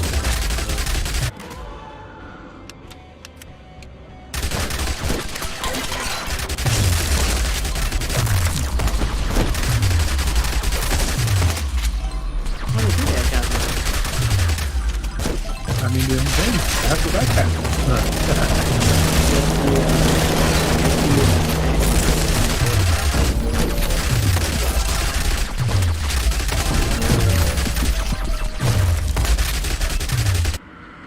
They got wings. I mean, the skins are not bad. Look at the portal. Alright. Oh, the portal, I mean, the portal. The backpack accessory's kind of lame. Yeah. They're mid. Listen, it's level 1. It's in beta. It's in beta. No. They're only a fucking 30-man team. What do you want? You want the game or you want dumbass cosmetics? I want the game. When it's done, then you can start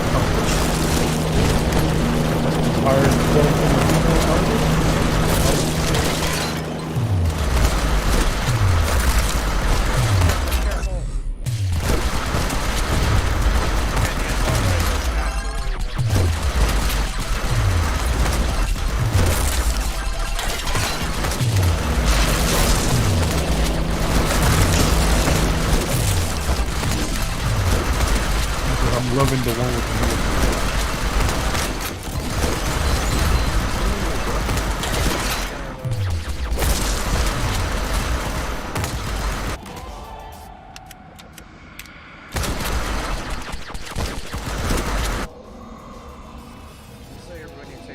Oh my god, you know what? You know what the cool version of this? Wolfenstein. Like this? That'd be pretty dope. Because Wolfenstein have those crazy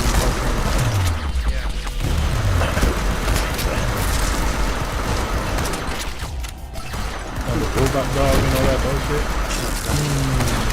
Return to Castle.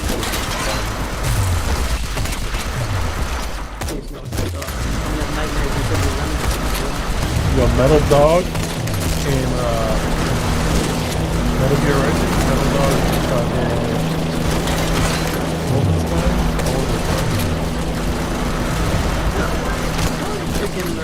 and don't be like that because he becomes your boy. Stop. He's not that bad. He's a fucking turncoat.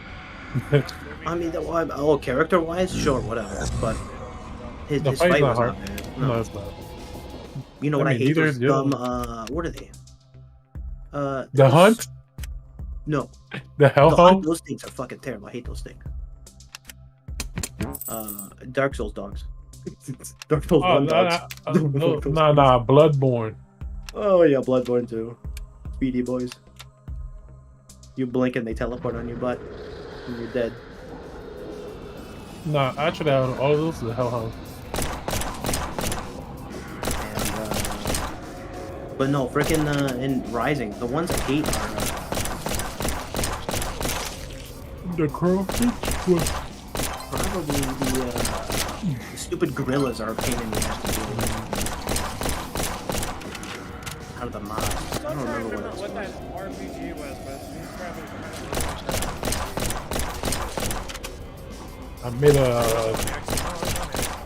a game with zombies in it. I don't know what. No. It was an action RPG with vampires and werewolves. And you had like 4 characters to choose from. It was really cool. I think that too. Wait, what? I'm trying to remember the name. The one with the raven in the cover?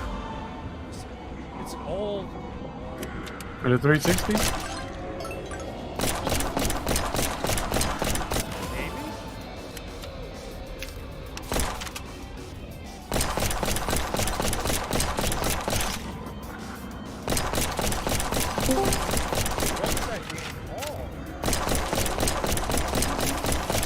ARPG?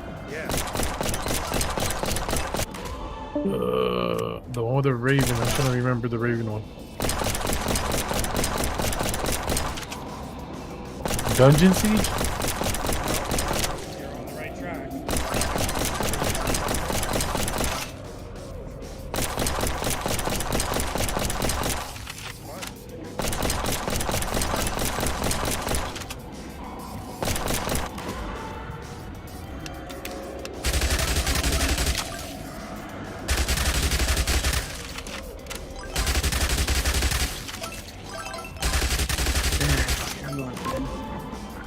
Nah, cool. Good night. Good night.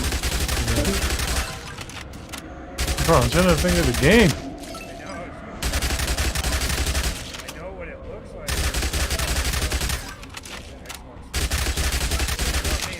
So Xbox is all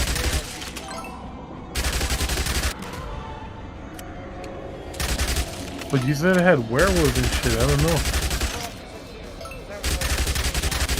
2 Worlds? No, not 2 Worlds 2. Wait. Oh, it was the main theme. I was gonna say Arcania or Gothic, but I don't know.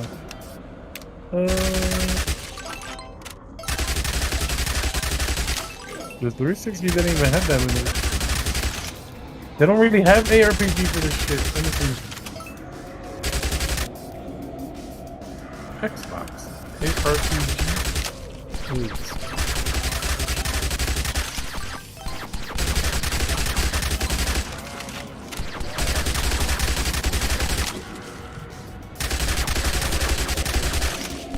That was a 360 game that was kind of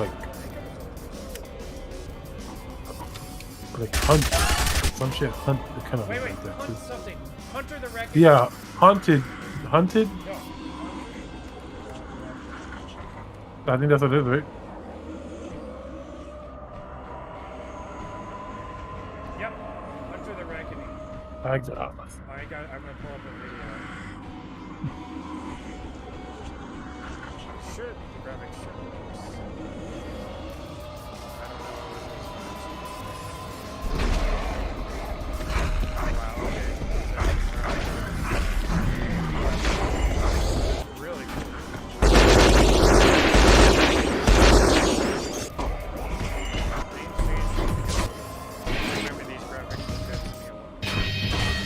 Mm-hmm.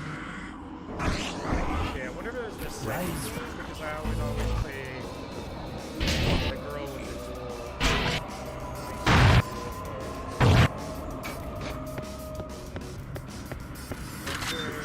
hell are you supposed to be? Gotta be there's a secret.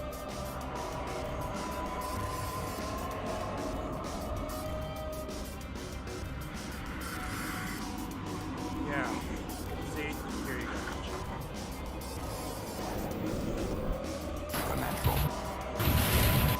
Okay, so everyone watch the intro, right? Wait. Okay, everyone press start. No, Wow, what Anil. Sorry. Do. Sorry. Which one's? Ever, always the defender. Okay, I'm usually Avenger then. So at least we went like the two shitty ones. It's a. It was the original Xbox. I remember this game.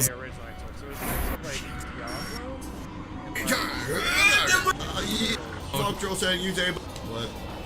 So basically, find a bunch of glyphs like this. I got it. Okay, this is active. And single player. Well, that's not us, so forget it.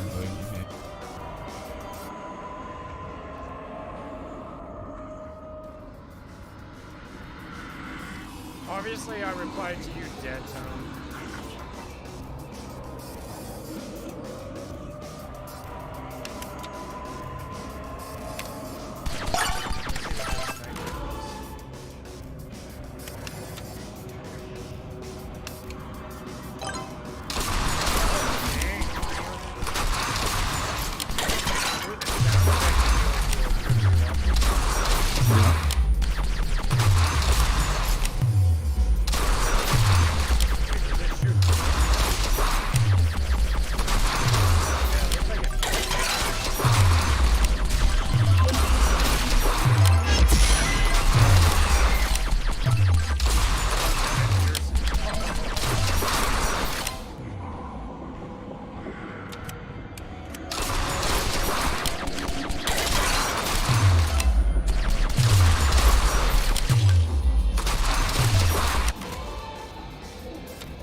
Now you reminded me of another 360 early PC game. Death Row was amazing. One of my favorite sports games of all time. And if they had enough looking at it, they would have done it. Death Row, beyond ahead of its time.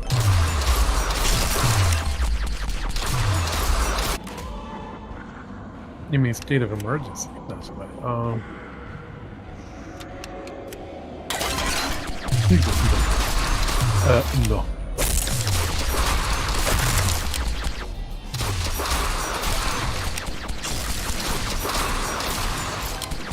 know what they should have went for? Instead of gems dropping, they could have been hearts if you kill zombies.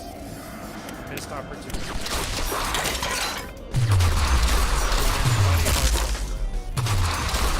Easy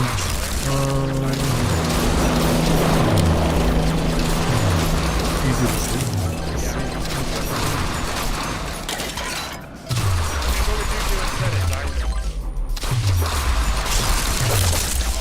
I don't know. They could do body parts like this. Fucking arm.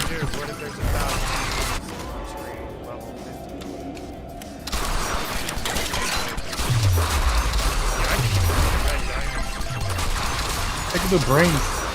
Oh, yeah, make a bright peach. Oh, yeah. Now you're thinking outside the box.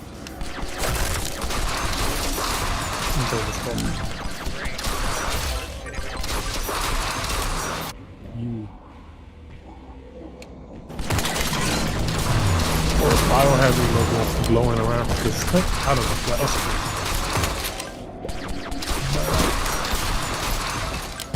The umbrella logo. Wait, what?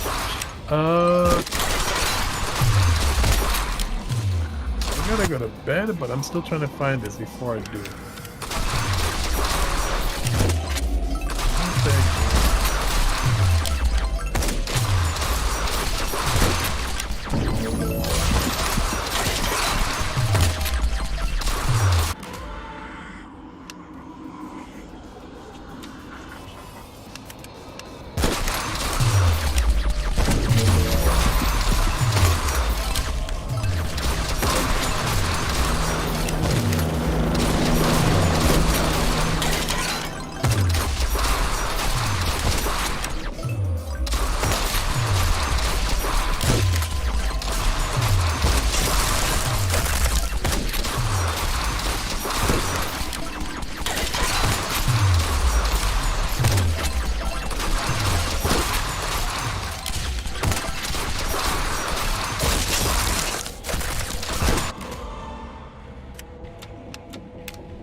Hunted demon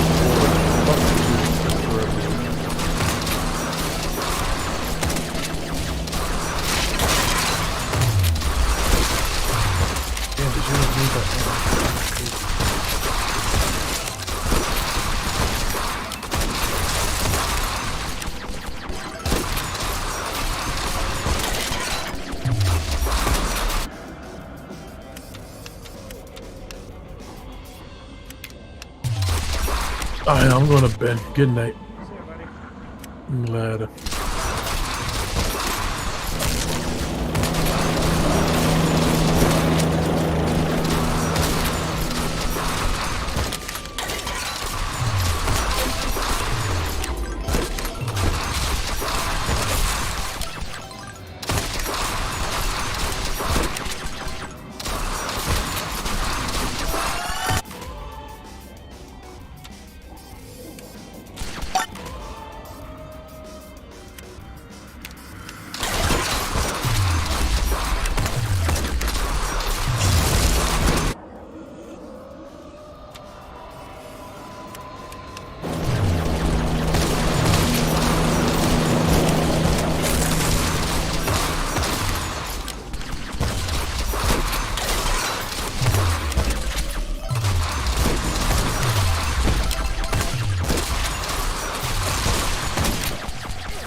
triple my damage from the last one.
Yes, we got the hunters. I wanted her because she's got an AoE ability.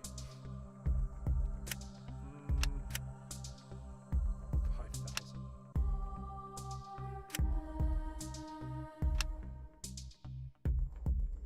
Let's see how she is, right? Well, what does the engineer have? Oh yeah.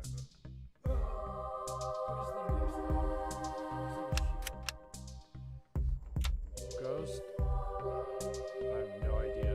Melee of some kind, medic. Alright, we're gonna choose the Huntress.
Play Diablo 4 on Xbox Series X. The time of prophecy has come, knights.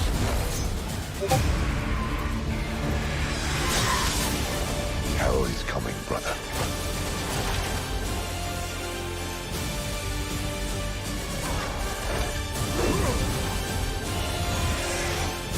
If we can't stop Lilith, we'll all be damned. Let's see here. Diablo 4. I love and hate Season 1. People have wanted me to watch this. Is this the one? This is the one, isn't it? This is the one. I've been playing Season 1 for 6 hours straight. Wait. Hold up. I've been playing Season 1 for 6 hours straight. This is going to be my first impressions on so far how I have felt about it. Couple things to keep in mind. I am playing hardcore and I am playing solo, and I am not min-maxing any build. I specifically don't really know anything about the minion build. I decided I want to do Thorns and I want to do Minion, and I want to try out the new Bloodlance aspect and try out the new Caged Hearts, etc. So I'm kind of going into it from a fresh perspective, much like I did when the game actually originally launched. Now, I'm going to say first of all, and I'll go into my reasons why. Wow, the inventory looks great. Man, I can't wait. But this has been more fun in Season 1 than I expected. It actually was quite enjoyable. The reason for this is I don't know if this is just a Necromancer thing or not, but the Caged Hearts, even the ones you get early, actually feel pretty good. Surprisingly good, and I will give you one such example now. So the new hearts I have do multiple things, but one of the ones I have automatically cast whatever is on my corpse bar. For instance, it actually counts Ray Skeleton as one, and it counts Corpse Tendros as one. What's amazing about this is it has a completely separate cooldown and spam than the actual one I have. You can see Corpse Tendros is actually proccing very often. That's insane. The way this actually works is it goes left to right.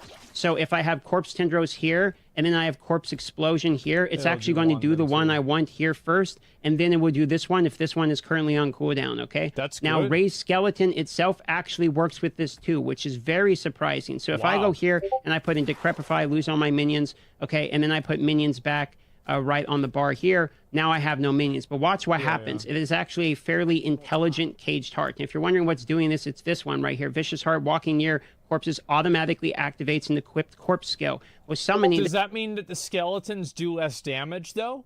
I wonder.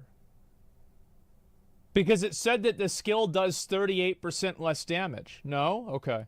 This is a summoning skill, not just a corpse skill, but it's smart enough to know exactly that this is also should basically be a corpse skill. So watch what happens here. You kill it, it summons the minion, and it jump starts to know that we should be doing skeleton as the priority. So it's going to automatically summon my minions back. Now, you might be thinking, okay, well, this is nice. You don't have to spam this as well. But it actually gets... so it auto-priorities skeleton? Better, because what I'm doing here is with my skeleton mages, each time a bones mage dies... from its own attack, they leave behind a corpse and fortify you. So my bone mages are killing themselves, leaving a corpse, automatically being resummoned, which fortifies me again. So I'm getting this additional tanky bit, which is actually really awesome. What's more hilarious about this is when you have at least 4 enemies near you, you gain an aura that automatically curses surrounding enemies with Decrepify. So I have Decrepify, but I don't even need it on my bar because it is automatically casting this when I'm surrounded by minions. So here we go. Here's some minions. I'm going to jump off and get near them. And now you can see there's a bunch of minions around me. And now it's casting Decrepify. Well, the cool thing about this is, let's say I go ahead and decide that I'm going to use Blood Mist, right? Let's get Blood Mist on the bar here. Let's get Blood Mist on the bar. There we go. When I use this, my cooldown actually starts going down as well from proccing damage. The reason for this is, if you look at my Decrepify, I have it spec'd where enemies hit while afflicted with Decrepify have a 15% chance to reduce your active cooldown. Now, you might be thinking, okay, that's kind of cool, not too big of a deal, but then you have to remember that this actually has the automatic casting from things like Corpse Explosion as well. So if I am in a Blood Mist and I'm near, it is still going to cast and explode corpses. What this actually means for me is that once we have the boots that makes it where the Blood Mist explosion is at... I actually just lost my hardcore... Are you fucking kidding me?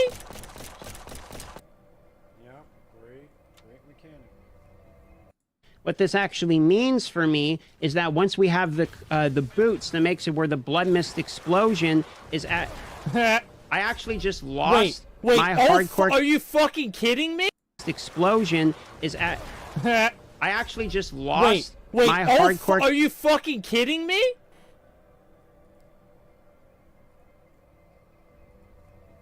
Oh my god! Wait, what the fuck?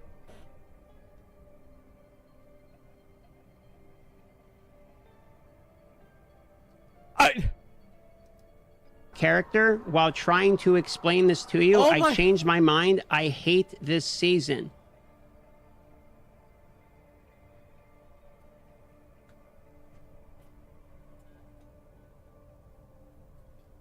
Wow. Get cable-free live TV with no hit.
cut the cable with Verizon.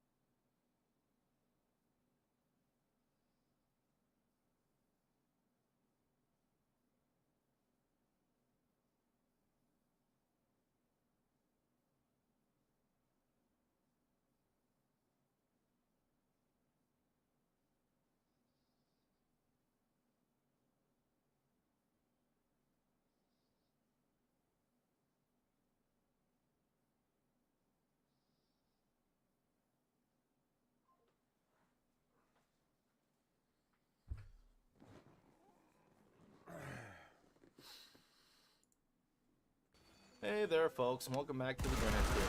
Today we're going to do another Let's Talk About video where I discuss and sort of review games I've played. In this video we're going to be talking about Remnant 2, the sequel that I never thought I'd see. So kick back, grab a drink, and listen to me about it, and let's dive in. So to start, I can't even begin to explain how excited I was when I heard Remnant was getting a sequel. There's so many amazing games and IPs out there that are just kind of one and done. And while Remnant 1 sold fairly well, moderate success, it wasn't like a huge AAA game of the year title, so I really didn't think we'd see another one. Remnant 1 has been pretty much my favorite shooter game since its release in 2019, and it just has pretty much everything going for it that I can think of. It's difficult, it's got some unique lore, the gunplay and feedback is just outstanding, has a variety of game modes, and plenty of things to do coming back. Like, I put about 700 hours in Remnant 1, though I'm sure it's more than that because you very much shot off on titles and such. But the only thing I wanted from Remnant after all those hours was more Remnant.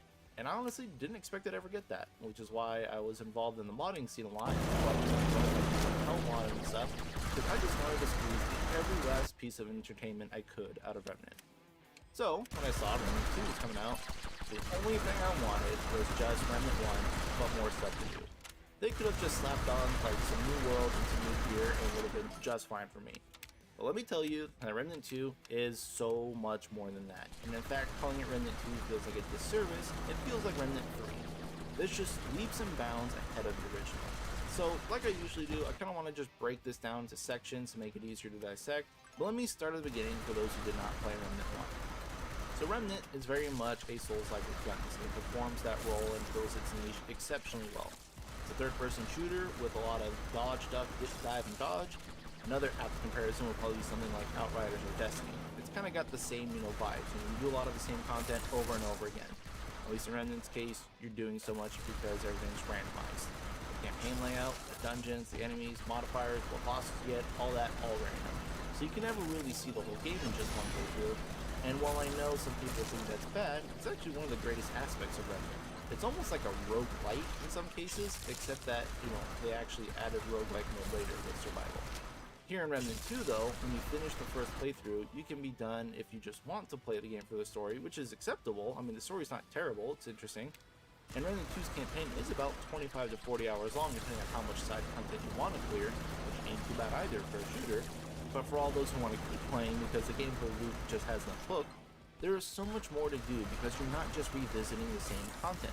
You can play the same difficulty, the same playthrough, and get different bosses, dungeons, layouts, events, quests, and thus new equipment and new loot. It's all different. You can play on harder difficulties, including hardcore, which will net you a countdown items that are awarded to all your characters and any future characters you make. You can test your might against the apocalypse mode. You can play co-op, help others. There's a lot of replayability here, which is one of my favorite aspects about this game. And I don't see it as, oh, I have to play through the campaign again just to try and get this item, because you don't, adventure modes exist. But yeah, the point I'm trying to make is that Remnant 2 is vast. It's so much deeper than Remnant 1 in all regards, and there's always going to be some reason to keep playing. But now let me just lean over into the art performance side of the game and talk about that. So Remnant 2 is a huge step forward graphically compared to Remnant 1. The art team crushed it. And I always thought Remnant 1 looked good for the time, and it still does. If you go back and look at a comparison, it's pretty good. But when I compare Remnant 1 to 2, I'm immediately taken aback by how much more foliage, debris, particle effects, little details just scattered through Remnant 2's landscapes. What's up guys, Michael Chandler here. I've been in combat sports now for 14 years. and I wrestled 10 years before that. So in those 24 years, it is so much more lush. Possibly due to Remnant 2 being built on Unreal 5, but the lighting and the textures and everything are just outstanding, and the dark areas are really dark, warranting the use of a flashlight, which I finally gave you. And it's not like some other games where dark areas are just dull and you can just kind of see without a flashlight. It's just kind of like, you know, grayish. It doesn't look naturally dark. But Remnant 2's shadows and lightings make everything so heavy and feel so much more natural with its colors. I'm sure it sounds like nonsense, and I guess it's kind of hard to like explain it, but it's really difficult to describe it if like unless you like see it for yourself and play it for yourself. Just like watching through like a monitor probably doesn't do it justice. All I want to say though is that the art direction is on point in this game, and not because of like just pure raw graphic fidelity or uber high-res textures, but because of the impressive use of lighting and shadows. Don't get me wrong, visually it is a big step forward, but I've always valued lighting more than texture quality. Now, kind of in the same boat of the overall presentation, let's talk about the performance. As everyone on a PC knows, we've been plagued with games being released with terrible PC ports for the past few years. The number one complaint for almost any game on Steam or PC in general is just bad performance, bad ports. We've all seen it, and it's quite a shame. Thankfully, I am glad to say that Remnant 2, like Remnant 1, performs incredibly well. My PC rig at home is a 3070 Ti with like an i7 3.6 GHz, and I can comfortably run the game at 100 frames pretty much all the time. I don't stutter or crash, and I don't even have any significant performance problems at all. And also, unlike most games being released these days, you don't need crazy specs to run this either. Like my laptop, which runs like a mobile 2060 and a Ryzen 7 4800H, is also running Remnant 2, albeit on lower graphics settings, but I'm still pushing 50-60 frames without any significant dips. So yeah, I mean, I gotta say, I'm pretty impressed that Remnant 2 braved this sea of like awful PC ports that made it across the other side safely, because like it's really outstanding to see a game run so well. Just we had all these blunders back to back to back of just bad PC games. Now with Remnant 2 running outstandingly, let's talk about the gameplay loop and the hook. Easily, the hook is the gunplay, not to confuse with gameplay. Guns specifically are very difficult to make feel impactful, meaty, have equally impressive sound quality, and just make everything come together so perfectly. What keeps players playing games like Destiny or Path of Exile, Warframe and stuff like that for years is the actual gameplay feeling good. That short loop of like 15 seconds is so important, and like Remnant 1, Remnant 2 just feels good to play. Sound and feedback just carries. And I mean, I can't stress it enough, but it's that important. And luckily enough, Remnant 2 does provide the player with ample means to customize and play the game in different ways. You have your archetypes, your classes, which provide you with all sorts of bonuses, perks, and skills and stuff. You can cross-class 2 archetypes even, and cross-classing is always the best feature in any RPG game. You also still have your mod slots for spells and abilities like Remnant 1 on top of your archetype skills. You have hundreds of rings and amulets to alter your playstyle. You have free weapon slots, gems, mutators, and other things to further customize your weapons. Traits, all this stuff. Like, there's so many customization options to indulge in. And again, I would have been fine with Remnant 1, but with just some more violence and Remnant 2 has everything Remnant 1 had, plus a bunch of other stuff added on top. Just so much more. It's crazy to think about. The possibility for builds is exponentially more endless. It's crazy, I don't even know where to begin, and trying to make like build videos and stuff, which I eventually want to do, is going to be impossible. There's so much stuff to look at. So adding on to this talk about gameplay, one of the other things that Remnant 1 did very well was the boss fights. Maybe not the first set of bosses in base game, most people complain about the swarms of ads that each boss would summon, but as the DLCs rolled out, the bosses got better and better. And by the Subject 2923 DLC, we had some pretty awesome fights. It was really fun to see the development team just make progressively better boss fights and kind of like learn along the way. It was really enjoyable. Remnant 2 carries this trend of the DLC boss fights that are just so much less focused on ad swarms and instead revolving around reading and learning attack patterns like a proper Souls game. For the most part, Remnant 2 got rid of the whole, oh, it's just a normal enemy that summons ad style of boss that Remnant 1 had. There are still a few bosses that kind of have that trope, but they usually contain different movesets than their elite counterparts. So I'd like to say that yeah, boss fights are much more enjoyable in this, and I don't want to show them off or spoil them, but trust me, there's a ton of great bosses in Remnant 2 that'll definitely leave a lasting impression. Moving on, Remnant 1 was also very unique in that the game was randomly generated, so different landmarks and dungeons would spawn in each playthrough. But after a while, you realize that there weren't too many different layouts in the world and map dungeon tiles, so while it was random, it was kind of a limited random. Remnant 2 took this concept, and again, play Diablo 4. The time of prophecy has come, knights. If we can't stop Lilith, we'll all be damned.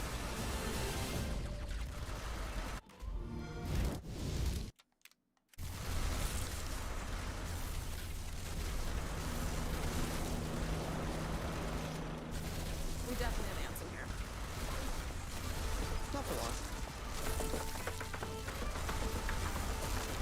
Great. Nice. What's going on here? What? I said get a pro. I did get a pro. In Orchid.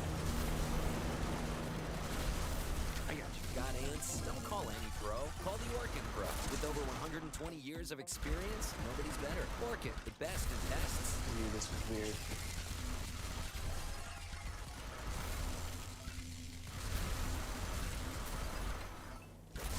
push everything way further than I'd ever imagined. First is that the entire campaign is random, in that you can start in any world, travel to any other world, and unlike Remnant 1 that was always like Earth, Rom, Corsus, Asia, Remnant 2 could be any combination of those.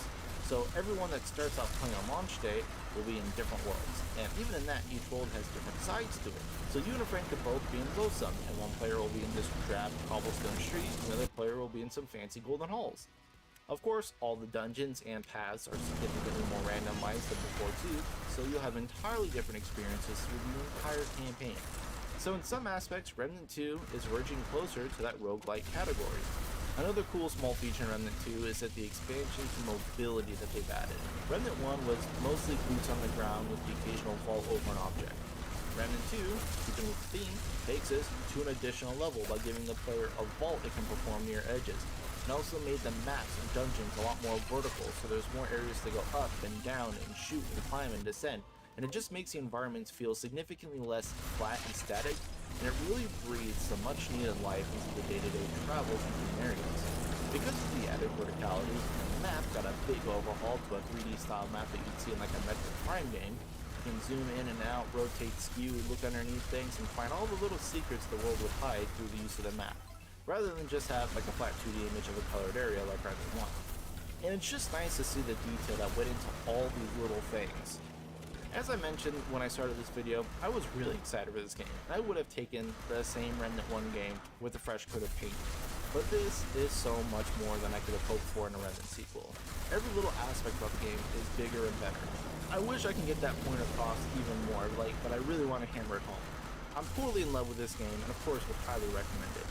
Oh, and speaking of, yes, it's still a 3-player co-op game, but also this game is $50. Crazy, right?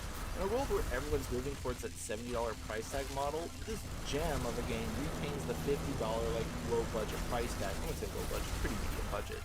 But it has an Ultimate Edition that contains the 3 planned DLCs for $70, which I could see argue is the actual price of the game, since the game has planned DLC already.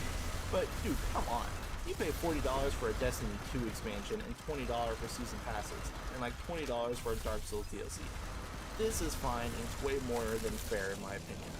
The DLCs that come out for Remnant 1 and most likely for Remnant 2 are not just like little cosmetic things, like they're full-fledged experiences. I don't want to see anyone saying anything bad about the pricing model for this game. You literally miss nothing for not pre-ordering, and even the bonus Gunslinger archetype is in the game. You just get it to start if you pre-order. It's not that big of a deal. Anyway, that's all for me. I love Remnant. I love Remnant 2. I want more people to give this a I actually can say it's an IP and a franchise now. It's got 2 games. Give this franchise a try, and I want to see where else this thing can go. Thank you all for watching, and thank you to my Patreon members. Much appreciated. If anyone wants to talk shop about games or whatever, feel free to join my Discord in the description below. Peace and good luck out there. Ladies and gentlemen, Los Angeles Lakers! The Lakers can win another time. Bet. Any advice for your opponent? Better watch out. Nice back, baby.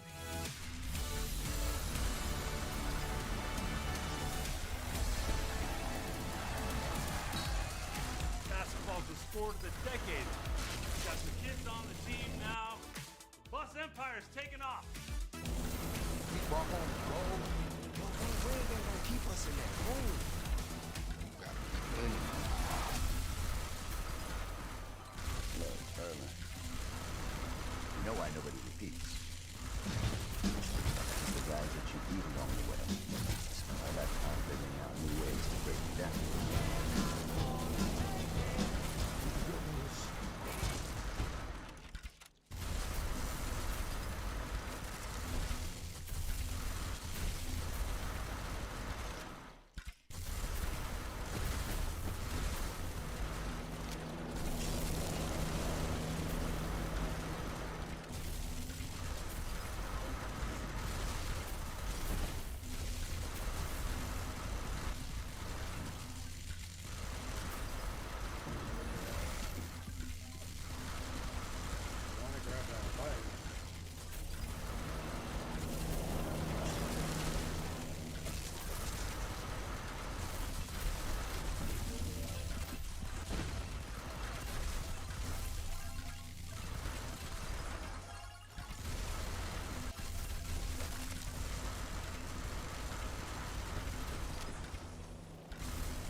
Had to drop a poison. Had to.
I do feel the pickup range in this is definitely way too low.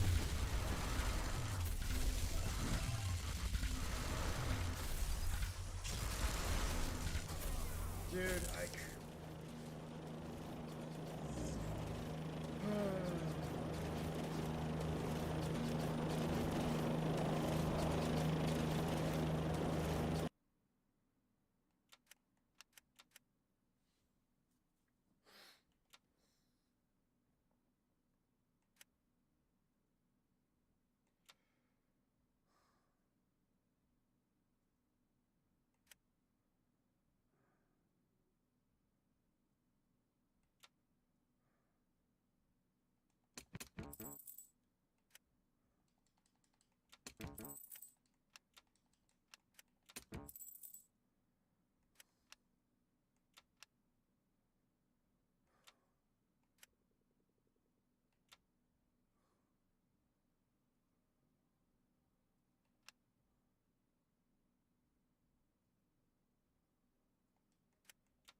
Hey, Kron. Sorry, I was alt tabbed here for a second. Guess I should have been using my other monitor. I wouldn't have missed that. How's it going?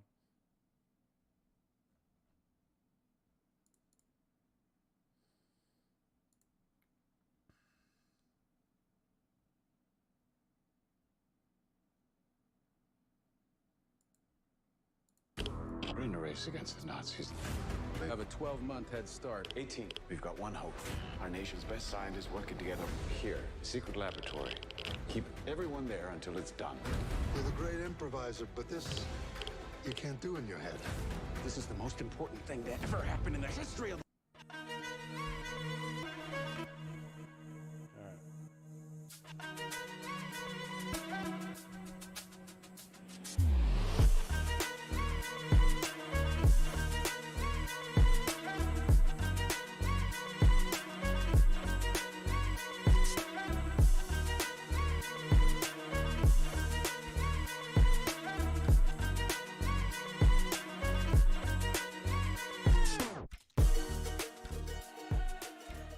Far from being just another Dark Souls clone, 2019's Remnant from the Ashes was one of my favorite inspired by From Software games. Dismissed by some as Dark Souls with guns, Remnant used the Souls-like genre as a platform for innovation and originality. Remnant 2 builds on that foundation and improves on it in almost every way. From the Ashes was a very good, but very difficult game. Remnant 2 is a great one, and slightly more approachable by mere mortals. Remnant 2 is an action RPG set in a monsters and magic infused post-apocalyptic world. It's a sequel, but plays just fine as a standalone game. It's also something of a remake, revisiting characters and locations from the first game, but with much more graphical polish and mechanical finesse. There's quite a bit of story and lore to dive into, but like many games in the genre, how deeply you engage with it is a matter of choice. Here's the capsule summary. You play as a survivor of a recognizable world, corrupted and nearly destroyed by an alien, or interdimensional evil known as the Root. The Root has unleashed countless monsters, not just in our world, but in other worlds as well. You follow the trail of the Root, hopefully applying a hefty dose of bullet-based roundup to the ultimate source. It's a bit difficult to explain Remnant 2's narrative arc, in part because while there are story beats common to every playthrough, the order in which those beats are presented is randomized. It's a little like the play Sleep No More, in which theater goers experience the scenes of a play in whichever sequence they choose, and piece together their own version of the story. I started several games with different archetypes, Remnant's version of classes, and my initial starting mission was different each time. It's one of many ways that Remnant invites multiple playthroughs. Remnant from the Ashes had some procedurally generated elements. The layouts of dungeons and placement of enemies were different for each playthrough. This wasn't always entirely successful. A somewhat limited number of scenic tiles resulted in a bit of visual repetition, and it was easy to miss the logic and pacing of a well-crafted level. Remnant 2 significantly increases the scope of procedural generation. In addition to maps and enemy placement, bosses, NPCs, and missions are different for each playthrough. The developer claims that no two players will have the same exact experience, and I believe it. Some Souls-likes, like the original Dark Souls, allow the player to wander anywhere, whether or not they are the appropriate level. Remnant 2 is not an open world game. Each of the large worlds can be explored freely, however. Enemies and bosses scale to the player or number of players.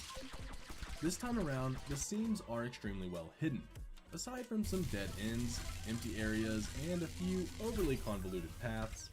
I rarely felt like the layout was random. The blend of scenic elements was near perfect.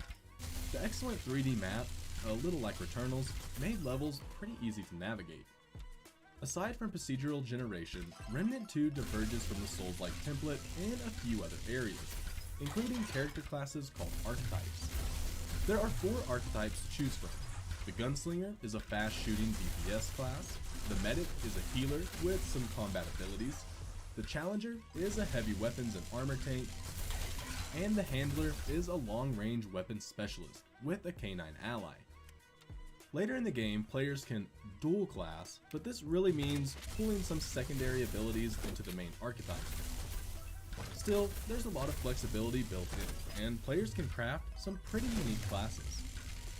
In large part, this is because the basic archetype can be kitted out with a dizzying array of upgradable weapons with special abilities, player perks, skills, and of course, lots of armor variety. In this regard, Remnant 2 sticks pretty close to not just Souls-likes, but action RPGs in general. This also applies to the cooperative, multiplayer focus of the game. A party of all 4 archetypes is probably the well-balanced ideal. However, while Remnant from the Ashes was ruthless and sometimes nearly impossible played solo, Remnant 2 makes solo play much more practical. In large part, this is due to the Handler archetype, which adds a canine companion that can fight, defend, and kill your character. While bosses are still enormously challenging even with your faithful dog at your side, exploring and fighting solo is both practical and fun, depending on your tolerance for repeated attempts, of course. You can also mitigate frustration a bit through the game's 4 difficulty settings. Like the first Remnant, multiplayer mechanics are handled a bit differently than most Souls-likes. You can't call for help, but if you adjust settings to allow it, up to 3 random players or friends can join the game. The game adjusts difficulty accordingly. There is no PvP mode in Remnant 2. The downside is that waiting for help on a boss is subject to how many players are online and willing to co-op. Remnant from the Ashes looked pretty good, but Remnant 2 looks fantastic, with colorful, detailed, distinctive environments and a great deal of variety across all its worlds. In large part, this is due to its excellent lighting.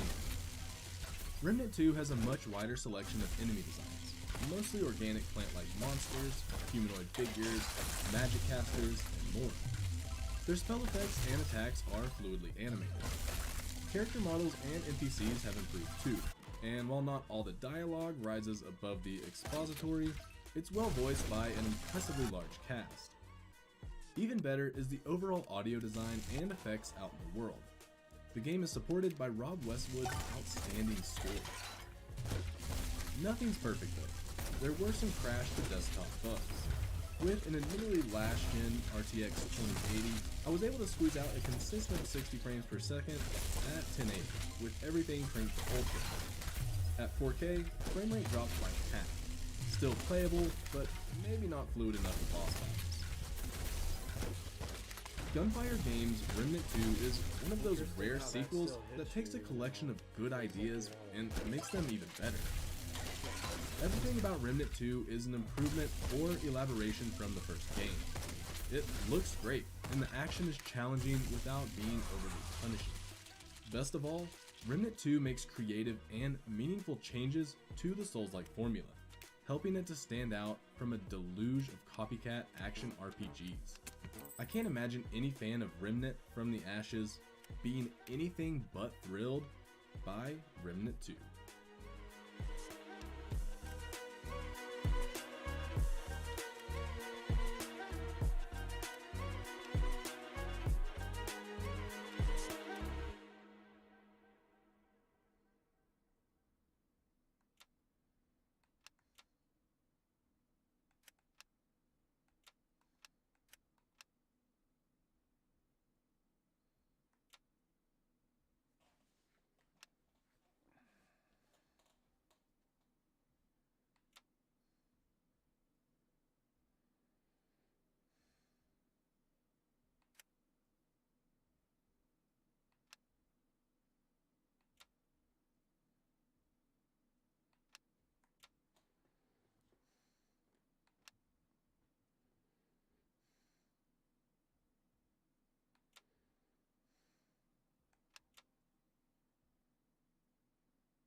I got an item yet, though.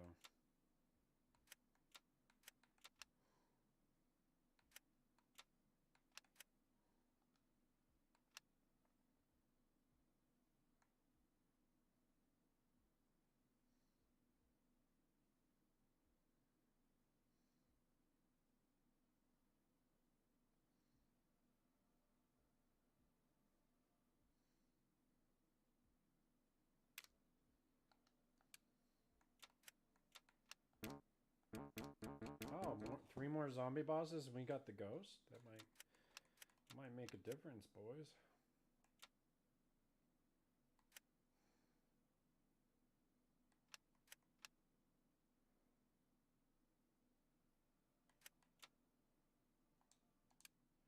Might as well, we only need 500 kills.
Evil is on board this ship.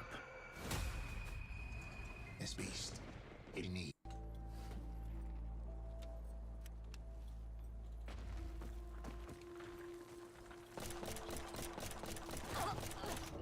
Shit. You okay?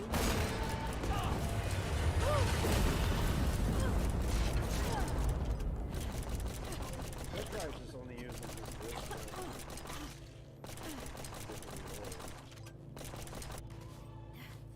That's 3. Oh, please.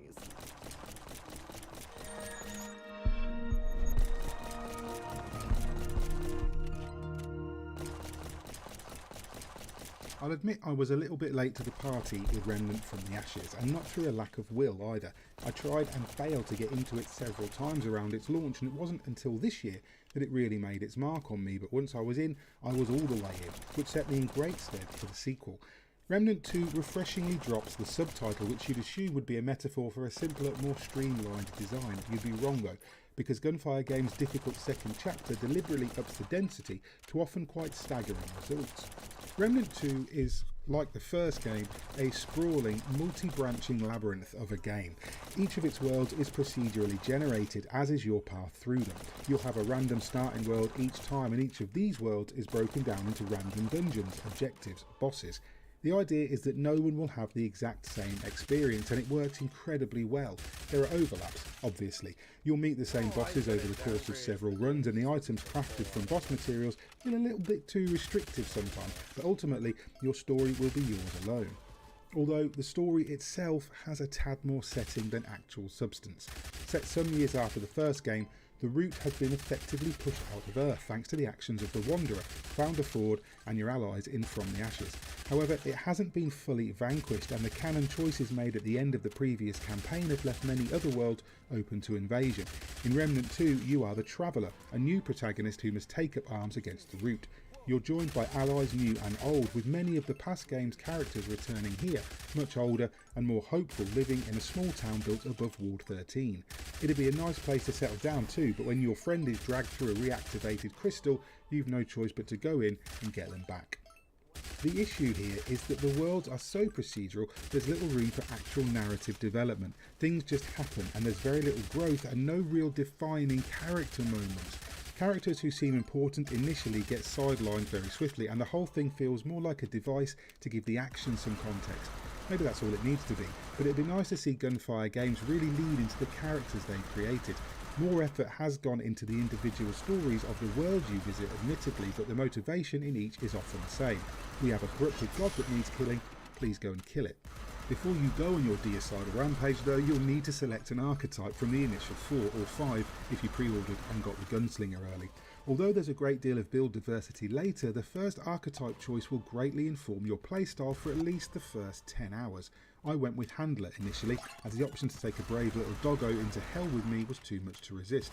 And when the time came to select a second to combine with Handler, I chose Hunter, a long-range specialist whose skills and perks seemed like the perfect choice for my playstyle, which was to send the dog in to take threat while I fired from cover and used AoE weapon mods to slow the enemy. Even in the early stages, I found the build compositions refreshing and exciting. The system has been massively overhauled from Remnant from the Ashes. For a start, there are fewer armour sets and they no longer convey set bonuses. Instead, most of your stat bonuses and passives come from mutators and relic fragments. The former slot into your weapons, allowing you up to 3. These can have a multitude of effects, from increasing weak spot damage to reload speed, and many have multiple effects as they're intended to replace the first game's armour set bonuses. The latter slot directly into your relic. Initially, this is the Dragon Heart, but there are other versions to find that change the relic's effects, the way you can change the Estus Flask in Elden Ring.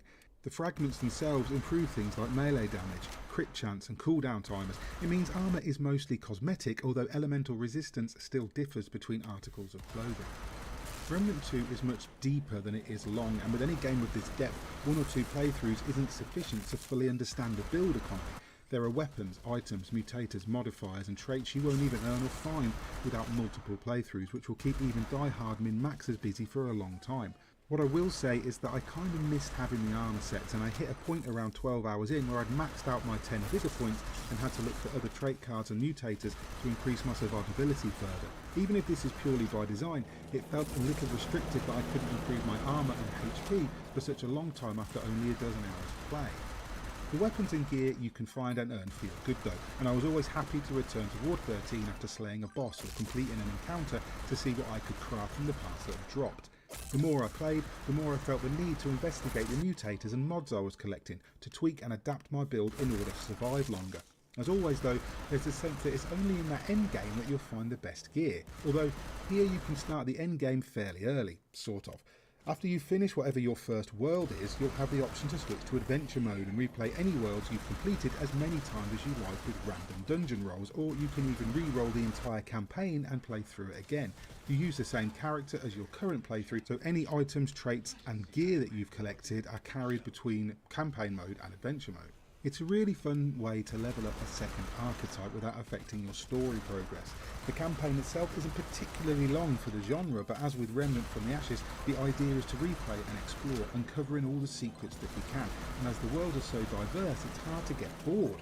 Remnant 2 is insanely creative, not only in the appearance and tone of its worlds, but in the creatures within and the boss fights and dungeon encounters. Not every dungeon ends with an actual boss fight either, many have encounters instead. For example, in one area in the forest world of Yesha, the finale of the dungeon saw me trying to outrun a huge contraption to the bottom of a massive helix as it crumbled around me and disgorged countless enemies. I also couldn't go too fast or too slow and had to periodically clear the mechanism of debris, meaning I had a genuine challenge on my hands. The bosses themselves are almost all phenomenal though. Some are smaller, more intimate encounters such as the bow-wielding ghoul, Shrewd, or the giant Bloat King, a huge sewer slug possessed by an otherworldly wisp. But there are also large-scale fights against gargantuan creatures that almost feel like something from Returnal. 2 in particular are very close to bullet hell, and although I didn't relish the thought of fighting either again, the experiences were exhilarating. The final boss in particular is incredibly tough and had me respecing and upgrading for quite a while before I could beat it. It's hard to say exactly how deep Remnant 2's various rabbit holes go.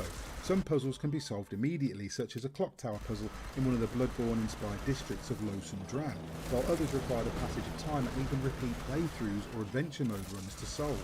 There are mysteries everywhere, a door you can't open here, a key that has no lock there, maybe an item you can't reach, or an enigmatic item sold by a vendor that no one can identify. Every time I rolled adventure mode, I found at least 1 or 2 areas I'd never seen, and the ones I had seen were slightly different, with new enemies, items or tile sets mixed in with the familiar. It helps that each of Remnant 2's worlds have a distinct visual identity. Neyrud is a vast desert walled off by poisonous sandstorms and controlled by rogue machines. Yaesha is a woodland world of eldritch forests and overgrown jungles. Lotham is split in half between the apocalyptic Victoriana-themed Dran and the lofty, gaudy Fae, a realm itself caught between two changeable world states. There are a few other locations too, and each has the same strong sense of place and purpose. It's almost a shame that so much work and effort has gone into the lore and backstories of these worlds and not into the narrative itself.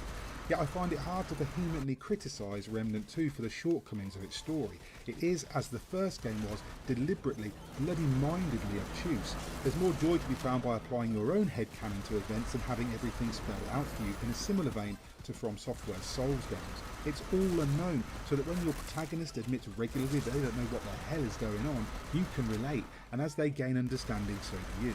I'm not saying it's a masterful technique, but at no point did the story, or lack thereof, impact my enjoyment and investment in the game. The shooting is as tight and precise as any third-person shooter I've played, with impactful, imaginative guns that can be modded and fitted with mutators or modifications that alter their appearance. Most of the best weapons are crafted from bits and pieces of vanquished gods and monsters, so there's some really weird stuff in it. Wait till you see the gun covered in wriggling fingers, for example. If anything, I'd have liked some choices thrown in here, or at least the need to grind some of these bosses for parts. Most of the time a boss material will make you either a new mod or a new weapon, and that's it, one item per material, with no real incentive to replay bosses besides sometimes a free upgrade. I'd have liked to see rarer models for repeat kills, or even choices that force you to replay a boss just to collect everything. Maybe there is that in the game, but like I said, a lot of this is so deep and hidden that it'll take a while to uncover it all. As it is, it feels a little bit limited. In fact, that might be Remnant 2's biggest problem. In creating something so modular and procedural, Gunfire Games have unleashed a behemoth in terms of balancing and build diversity. As such, they've had to impose limits elsewhere to wrestle it back under control. Therefore, armour is limited, weapon crafting feels simplified, even the story has to play it safe enough to allow players to experience the entire campaign in a totally random order, even down to the minutiae of which bosses they kill along the way. It's a game positioned to receive regular content updates and tweaks, but that leaves the base game feeling just a little bit undercooked in certain areas. Yet, this is still an incredible achievement. Either solo or played with others, the sense of wonder, curiosity and sheer explorative joy can't be denied. Every time you step through a new portal, you're heading into a dungeon or area you can't predict. Every foggy boss door leads to a fight you can't fully prepare for because you don't know what's coming. There are secrets on secrets, things you'll walk right by the first time. There are multiple choices within each world, which characters to kill, which to side with, whether to bend the knee or stand defiant, whether to save a world or doom it for your own reward. Even with its shortcomings, Remnant 2 remains one of the most creative, fascinating and compelling games of the last few years, and stands as a testament to what this developer can do when they aim to impress, and for that reason I'm going to score it a 9.5 to 10.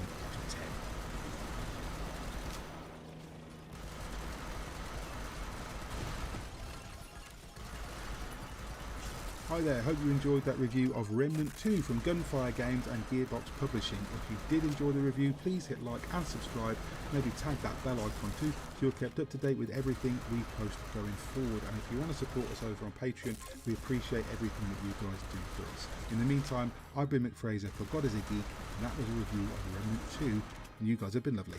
Bye.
Diablo 4 on Xbox Series X.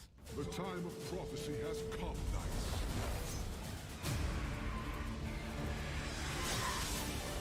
Hell is coming, brother.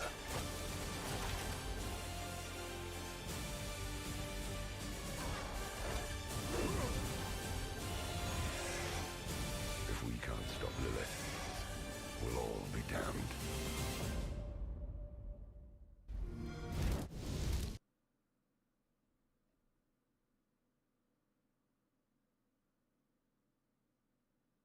It's a shooter like no other, challenging, thought-provoking, and oh so satisfying.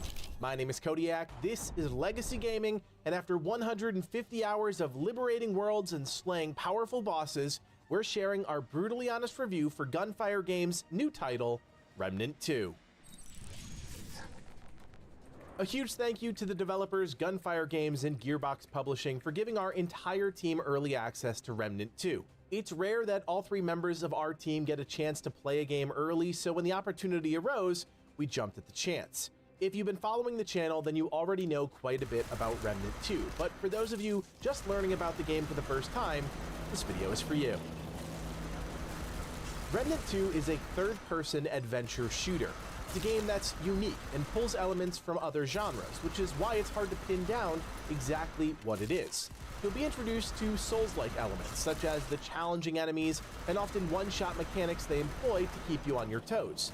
There's also a huge emphasis on loot and build crafting thanks to the game's incredible variety of weapons, mod powers, and skills. Finally, there's the classic experience of adventure, clearing worlds filled with corruption, uncovering secrets, and pushing forward into the unknown. There's truly no other game like Remnant 2, and while it is a sequel to the developer's first game, Remnant from the Ashes, it's a step up in almost every way imaginable.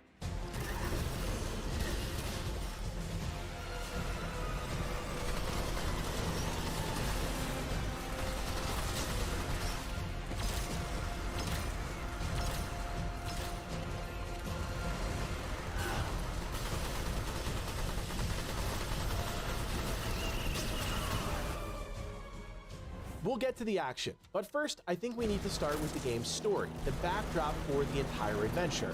The game is broken down into really 2 tiers of storytelling. The macro story that connects the entire experience and provides that through line from beginning to end, and the specific world stories that change depending on your individual experience.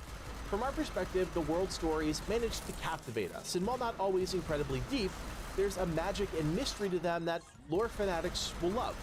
Part of the reason they work is because they're self-contained within a specific world.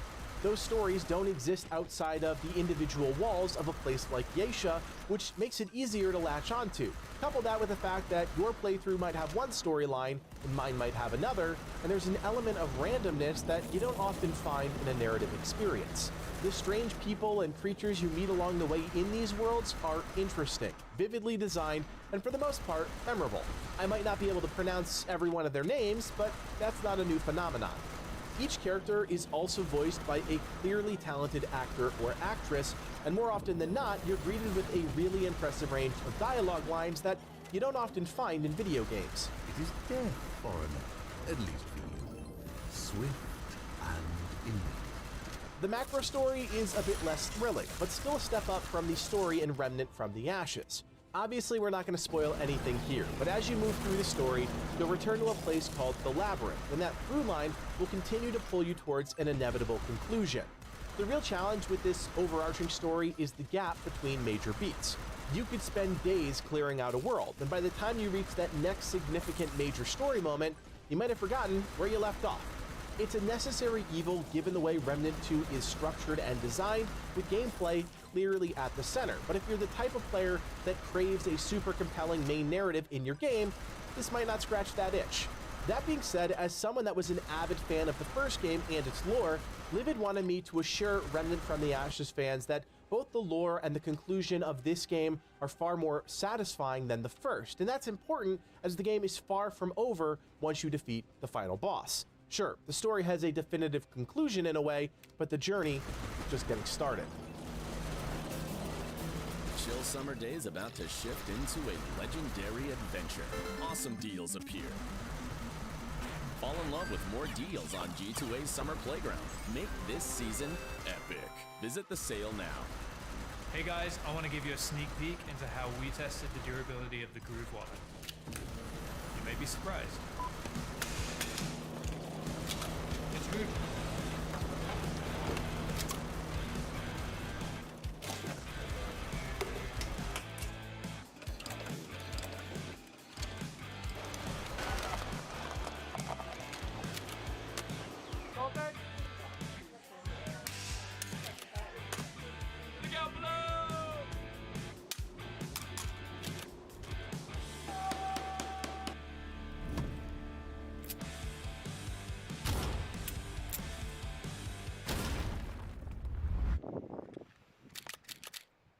The Groove Wallet survived everything we could throw at it, but for the rare occasion it doesn't, we have a 94-year, no BS warranty. The Groove Wallet, the best thing to happen to wallets since wallets. Get yours now at groovelife.com. Before we can break down any individual Remnant 2 system, we have to first understand the gameplay loop. If you get nothing else out of this video, I want you to walk away understanding how the developers designed the game to be played. First and foremost, this is not a looter shooter, and while there are Souls-like elements in the game, Remnant 2 is uniquely its own thing. The game starts with a simple choice: what difficulty do you want to play? And apart from some flavor text, it's hard to know how each option changes your experience. I like to describe Remnant 2's difficulty as stepping stones. You can play on Survivor, the easiest mode, and level up your character, gaining gear and trait points all the while. This will allow you to step into the next mode, Veteran, and continue increasing your power. That process continues until you feel more comfortable and can eventually try your hand in the Nightmare difficulty, and then, if you're up for the insane challenge, Apocalypse. The experience isn't fluid. You can't just change the difficulty based on whatever challenge is currently standing in front of you, and that's a change from the norm within a lot of games nowadays. Within a single campaign run, you aren't going to experience everything the game has to offer. In fact, it's a guarantee that you won't experience all of the tile sets within each individual world, and you definitely won't run across all of the items. The game just isn't built like that, and you're meant to re-roll your campaign or jump into adventure mode to play through different worlds again for an opportunity at new experiences and loot. While in campaign mode, you'll play through all of the different worlds and through that, experience the overarching story. However, in adventure mode, you'll have the ability to re-roll a specific world, and that means an entirely new tile set and experience, but without needing to progress the storyline. If you play the campaign and stop there, you're honestly missing out on a ton of developed content, including different bosses, new weapons, new mod powers, different storylines, and a ton of secrets. If I had to put a number on it, I'd say you've only touched about 20 or 25% of the developed content in one run. The joy of playing Remnant 2 is in the exploration, but it's all tied to the journey, taking you from fledgling survivor to near unstoppable force. Now that we understand the gameplay loop, let's talk about some of the individual systems that make up the game's structure and talk about if they hit the mark, starting with archetypes. You might refer to these as classes, but they're central to understanding how Remnant 2 gives your character identity within the game. Each archetype is tied to a specific archetype item, and to access that class, you simply need to slot the item. There's a flexibility here, and you can slot and unslot that item to mess around with various primary and sub-archetypes as you begin to experiment with your build crafting. We're not going to go into too much detail here simply because we've covered archetypes in a number of other videos, but at a high level, there are at least 7 that we know of, 4 of which are available at the start of the game. The Hunter is your long-range weapons expert with the ability to mark targets and increase the damage enemies receive. The Handler, alongside a trusty dog companion, introduces the first pet class into Remnant. That furry friend can damage, tank, heal, and even revive downed allies, providing the ultimate flexibility. The Challenger is the true frontline fighter that's built around the idea of survivability and sustain. They come equipped with heavy armor and one of the coolest early game melee weapons you'll find. There's also the Medic, my personal favorite archetype in the game. Starting out with a light machine gun and the ability to heal on demand, it combines the best of both worlds, firepower and survivability, and can hold its own in solo or group play. If you pre-order the game, you'll also have access to the Gunslinger as a starting option. This is your classic gun-touting, DPS-focused archetype that excels at dealing with multiple targets. He also has the added bonus of being able to generate additional ammo for your team. We'll have a full video sharing exactly how to unlock the Gunslinger the normal way, so keep your eyes peeled for that. We also know of 2 additional archetypes in the game, but we're not going to spoil those for you since discovering them is part of the fun. Archetypes come with their own unique trait, which provides a powerful passive buff to your character. We're not going to spoil those for you, unlock the Gunslinger the normal way, so keep your eyes peeled for that. We also know of 2 additional archetypes in the game, but we're not going to spoil those.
Those for you since discovering them is part of the fun.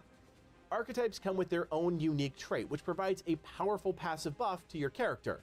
This levels up alongside your normal progression, and once it reaches level 10, it's included in the general trait pool, allowing you to allocate points into it regardless of what archetype item you have equipped. You'll also have an array of 3 powerful and unique skills. You can have 1 active at any time per archetype equipped, and swap between them so long as you're not in combat. These run the gamut of insanely powerful DPS abilities, team-saving heals, and even provide you with sustain to survive an onslaught of enemies. There are also passive perks that provide you and your team with a number of benefits that align with the specific archetype you're using, including a powerful prime perk, which is the crown jewel of your class identity, enhancing your character with a powerful buff. For the most part, you won't think twice about these, but you'll definitely notice their effect.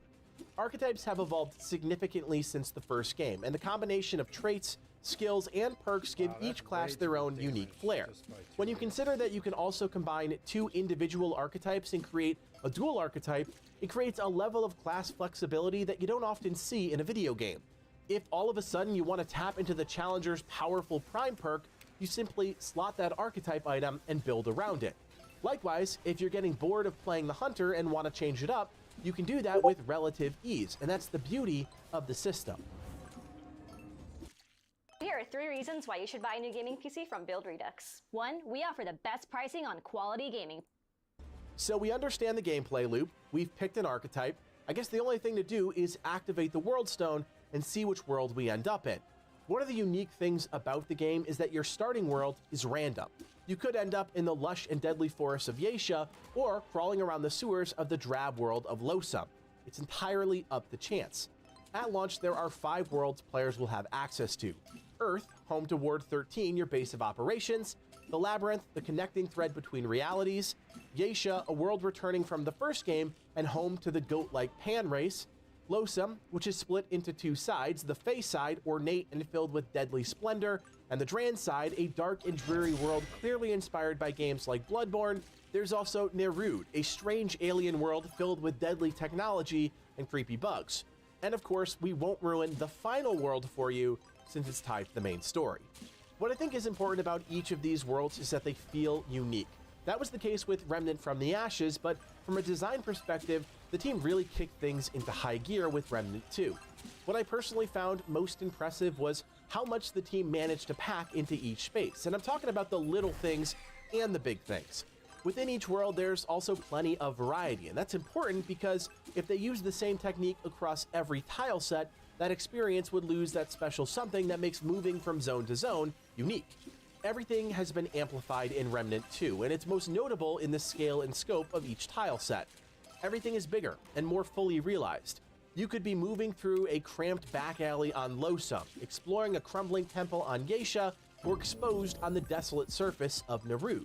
The team uses some clever procedural generation to ensure that no two experiences on any one tile set are ever the same, and while your world and my world may have the same named map, that doesn't mean it will lay out the same way. If you hear the word procedural generation and immediately think of a lifeless and unoriginal game, don't panic, because woven into the tapestry are plenty of handcrafted set pieces that anchor the experience. Think of it this way. You're on a map, and that map is always going to have one specific handcrafted element, but everything else around that element, including the lead-up, is procedurally generated. That's a pretty smart technique, one I don't think I've ever seen in a video game before. It helps alleviate some of the concerns of repetitive layouts from the first game, while still injecting the right tailor-made content meant to enhance the player's experience. Sprinkled throughout each of the worlds is also a myriad of puzzles, and we're talking next-level brain twisters that will test your wit and reward you with incredible prizes. I don't want to reveal too much, but let's just say the team isn't afraid to sneak in an invisible wall or really rely on lore books to provide important clues to solving some of the game's biggest mysteries. Truthfully, the worlds won us all over. They're dense and rich with interesting things to see and interact with. Stumbling upon a secret feels special, and solving that riddle is equally rewarding. While I think a fair number of people will focus on the progression and combat when judging the game, I think the worlds play just as big, if not a bigger part in shaping the entire Remnant 2 experience. Those not taking that extra time to explore every nook and cranny are missing out on a significant aspect of the game. There's a lot shaping the gameplay experience with Remnant 2, but none are more consequential than your character's progression. The character you create will be with you for dozens, if not hundreds of hours, and it was clear nailing the way players level up, acquire gear, and build out their character was a central tenet for the developers.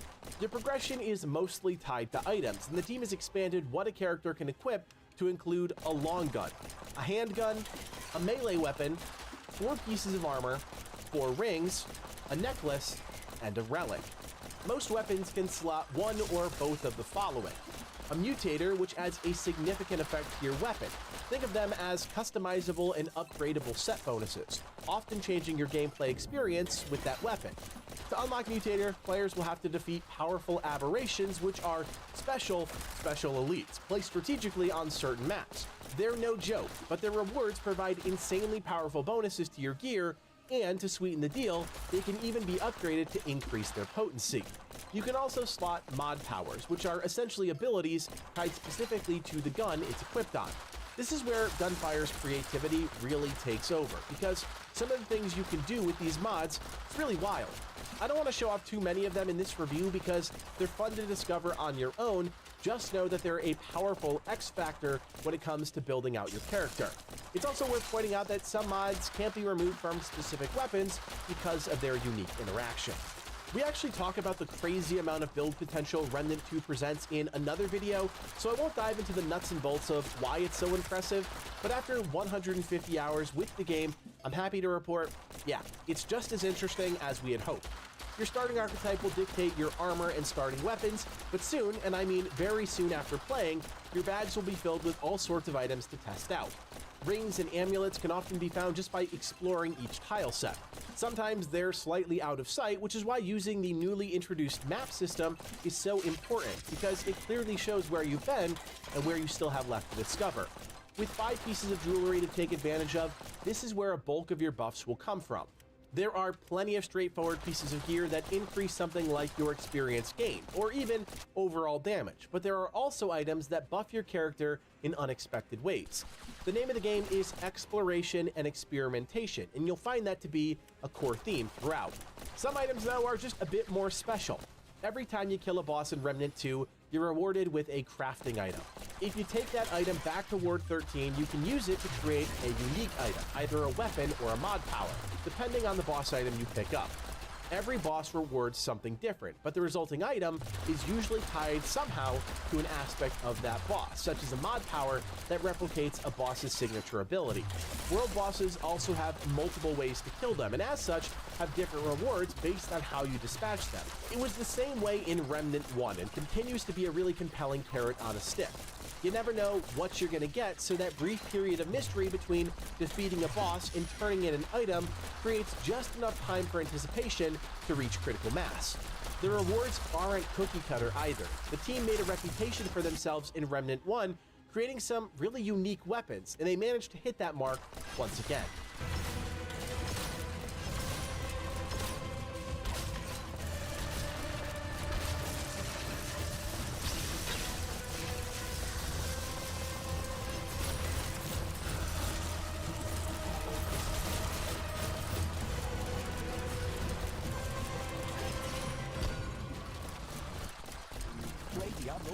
The time of prophecy has come, knights. If we can't stop Lilith,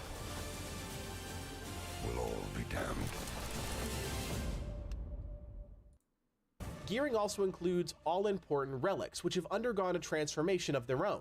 In Remnant 1, there was one option, the Dragon Heart, and it was your primary way to heal during combat. Now, there are many more to choose from, and they each have their own unique effects. Some heal, others heal over time. Others still provide a massive overshield. It's slight variations on the theme that provide more flexibility based on your playstyle, build strategy, and group composition. Finally, we can't forget about armor, which I'll admit doesn't play nearly as big a role in Remnant 2, but for the right reasons.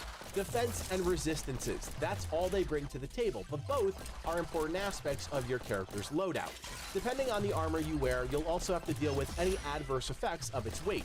Light armor provides less protection but takes less of a toll on your dodging and stamina, whereas heavy armor does the opposite. Creating armor this way was a direct result of armor sets limiting build potential in the first game, and I'll be honest, it's great to unlock a new set of armor and not have to worry as much if you're going to mess up your build. There are a lot of cool sets to discover in the game, and I don't think I'm overstepping by saying our whole team is pretty excited that the developers are taking players' desires to look cool more seriously. Finally, we can't forget about traits. We touched on them a bit during the archetype part of this video, but as you discover trait books throughout the world, you'll place points in various traits that enhance aspects. Discover trait book aspects. The team is pretty excited that the developers are taking players' desires to look cool more seriously. Finally, we can't forget about traits. We touched on them a bit during the archetype part of this video, but as you discover trait books throughout the world, you'll place points in various traits that enhance aspects of your character. You'll start with a small selection of choices, but as you complete quests in the world, you'll unlock a bigger variety. Unlike the first game, you won't receive an endless amount of trait points, capping out around 85, but you can respec for some scrap, which means you're never truly locked into your decisions. These trait points are far more potent than they were in Remnant from the Ashes, and you have to consider we had somewhere around 200 from that first game. If this all feels a bit overwhelming, I get it, and if we didn't have so much time with the game, I would say we feel the exact same way. But trust me when I say, the flexibility to create a really cool character is one of the pillars that makes Remnant 2 what it is. The key is to not get comfortable with what you know, and to experiment with all the different items that you receive, because inevitably, a combination you try out might be more potent than you initially think. From the weapon variety to the incredible mod powers you can tap into, to the overwhelming amount of loot you can obtain, I can without a doubt say that Remnant 2's progression is some of the most well thought out and satisfying in any game we've ever played. The gear will come with time, but the only way to really acquire your treasure trove is to fight like hell to claim it as your own. There's no denying it. A lot of people thought the first game's combat was a little clunky, but the good news is, Remnant 2's action is silky smooth, and from the moment you pick up your first gun, to the sheer panic of trying to avoid a barrage of boss abilities, the action is top tier. When Remnant 2's combat is at its absolute best is when you're playing into all of the tropes, using your weapons, shooting off mod powers, and activating skills to bring your enemies to heal. The chaos is part of the fun, and that's where the game's roots as a shooter are apparent. The action is just paced more quickly, and there's a learning curve as your brain adjusts for the difficulty of a Souls-like experience but the tempo of a gun-based game. One large question mark going into Remnant 2 was around melee combat. The team promised a more meaningful system this time around, even going so far as to say players could build their characters around melee weapons, and they deliver. Some of the melee weapons you discover, especially the secret ones, are insanely cool and often have their own unique flair that give them their own identity. Do guns still sit squarely in the driver's seat? Absolutely, but you don't have to be a top 1% player to embrace a melee playstyle, unlike in the first game. There are loads of options, and the team's commitment to expanding the set of melee animations and ensuring each swing feels impactful is apparent. Everything we've talked about up until this point funnels into one pinnacle Remnant 2 experience: boss fights. I have a sick obsession with challenging boss fights, and think good design is one of the best ways to deliver an impactful player experience. Gunfire delivers on nearly every front, doing away with some of the things that didn't work in the first game and holding nothing back when presenting an entirely new crop of Apex challenges. Remnant 2's boss design are as much a puzzle as they are a physical challenge. You can't expect to run into an arena and just burn a boss down, ignoring mechanics. You'll die, over and over again. You have to observe the fight, learn the mechanics and patterns, and then slowly adjust your strategy until it all clicks into place. For some, this might take 1 or 2 attempts. For others, dozens, maybe even hundreds. It's that defining moment when you finally figure it all out and defeat that larger-than-life enemy, when you realize the game is at its absolute best. Then you remember you get a pretty sweet reward for your efforts, and all is right in the world. That experience happens over and over again, and with dozens of bosses in the game, it's something we never grew tired of. If our glowing review wasn't an indication, let me spell it out. Remnant 2 is one of the most satisfying games we've played this year.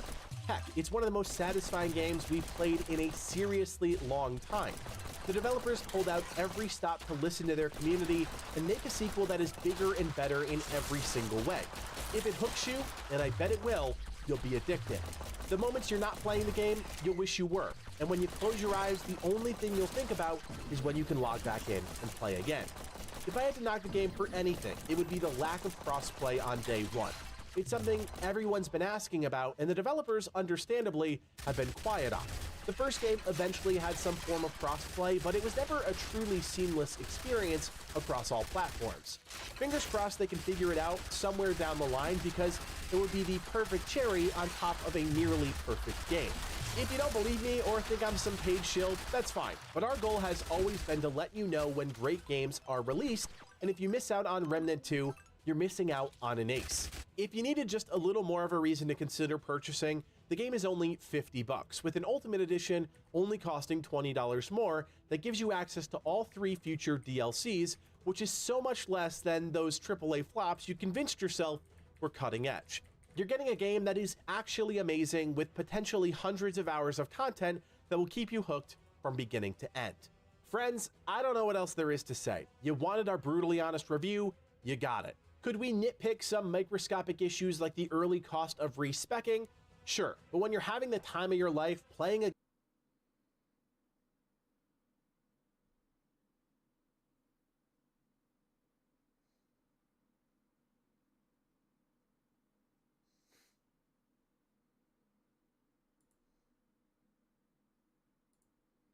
summoner archetype, and it says, as you might have guessed, this class focuses heavily on summoning companions to fight for you and alongside you. It's most analogous to, say, a necromancer build with perks that boost your summon strength and the regrowth trait card that increases your health regen for every active summon. Y'all, I was mentioning yesterday how cool it would be to do like a healing summoner build, and then you actually got healed through your summons, and it looks like that's something that is going to happen. So that's huge. I am 100% going in as a medic, binding this and making a summoner medic. But what's interesting is how you find it. It is up to RNG, which means that I think all the other secret archetypes will be obviously up to RNG, a certain role, finding a certain secret. For the summoner, you're going to need to find the Blood Moon altar. These are, by the way, this is spoilers for this archetype. You're going to need to find the Blood Moon altar. For them, it appeared in the Far Woods area of Yaisha, although we've also seen it in the Forgotten Grove area. It shows up as a blue icon on the map that looks similar to a save crystal. And of course, you can't just pick it up. The altar sells an old grimoire, as well as a melee weapon, 2 rings, an amulet, and the creepy knotted bone armor set. But while there's a cost of scrap, you'll also need Blood Moon Essence. And the game gives you no clue on how to get this, and you'll need a hell of a lot of it to unlock. So, more spoilers here. This is how you actually farm Blood Moon Essence, and you can only obtain Blood Moon Essence from one source, killing Wisp during a Blood Moon. Y'all, killing Wisp during a Blood Moon. You can already see how finding other archetypes in this game is going to be crazy. If the summoner one is tied to killing a certain enemy at a certain time to get a certain essence to get it. And then to close this out, let's just say, yes, I know there are, obviously we all know now there are secrets. I can't wait to find this summoner one. I'm going to be going so hard to find it. But you all had asked me what else I think there could be in there. I fully bet there is some sort of melee build summoner. A melee build archetype. I bet you there is something tied directly to melee. I feel like that's probably in there. I bet there's something tied to some sort of grenader or demolitionist of sorts, something towards like blowing things up. I feel like could be in there. I also think there might even be things tied to like what Devastator did in bleed builds, like maybe these one-shot items, because you know the crossbow's in there, so maybe there's an archetype tied to single-shot weapons. And you could possibly even see archetypes tied to elements. But I don't know. Honestly, I don't know. But I know you had asked, and I kind of thought about it. I'm still just the most obsessed with the summoner now that we know it's there and how crazy it is to get it. That's just wild. And there's more to it, but I don't want to spoil everything to this. If you want to know, I can post the link. You just let me know. Let me know and I'll show you where it is, because I'm going to be keeping this up tomorrow and memorizing it so I can get this archetype once it launches. That's it. That's it for today. I probably won't make another Remnant video until tomorrow, which will be me playing. We're going to be live right when it launches at 8:30 p.m. Central. That's what time it is for me. It'll be launching at, oh, I'm sorry, I think it might be 6:30 because it's 7:30 p.m. Eastern, which is an hour ahead of me. So anyways, I will be on at launch. And then we'll be making all sorts of build videos and stuff like that. I am going to be starting making videos too for Deck 13's new game, Atlas Fallen. So be sure to like, subscribe, follow, hugs and kisses on your forehead. Thank you guys so much for all the support so far. I cannot wait for Remnant 2. Sound off in the comments for any archetypes you think is going to be in the game. Hitman BK. Until next time.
Already, jeez, like, this freaking poison.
Dude, that's so stupid.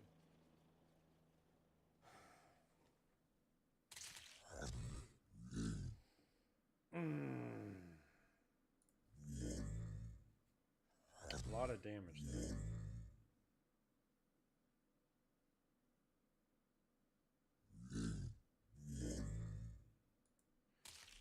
Still think that's a little frustrating.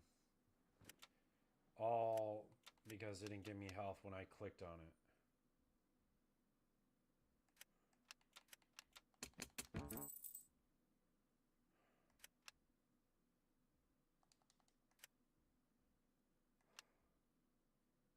Barely move quick.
People are not happy about the patch notes. This is how down bad people are about the patches of me shitting on the game that are on the front page. And for Reddit to side with me, bad. And here we are. I prefer the Diablo 4 killer. I said I prefer the real Diablo 4 killer. Blizzard Entertainment. Perfection.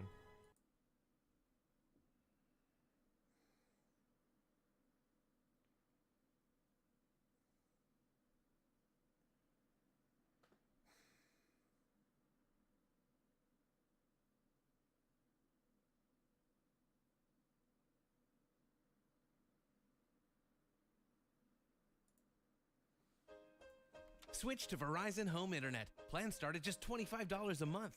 I finally cut the cable, switched to Verizon Home Internet. Cable internet wasn't cutting the mustard, right? No, this rules. I just plugged it in. And there's no surprise price tags or hidden fees. Cut my bill down to just $25 a month. Exactly. Cut to Jessica with the amazing speed and reliability of Verizon. Hey, buddy, cut it out! Switch to Verizon Home Internet, starting at $25 a month with a 30-day satisfaction guarantee. Only at Verizon.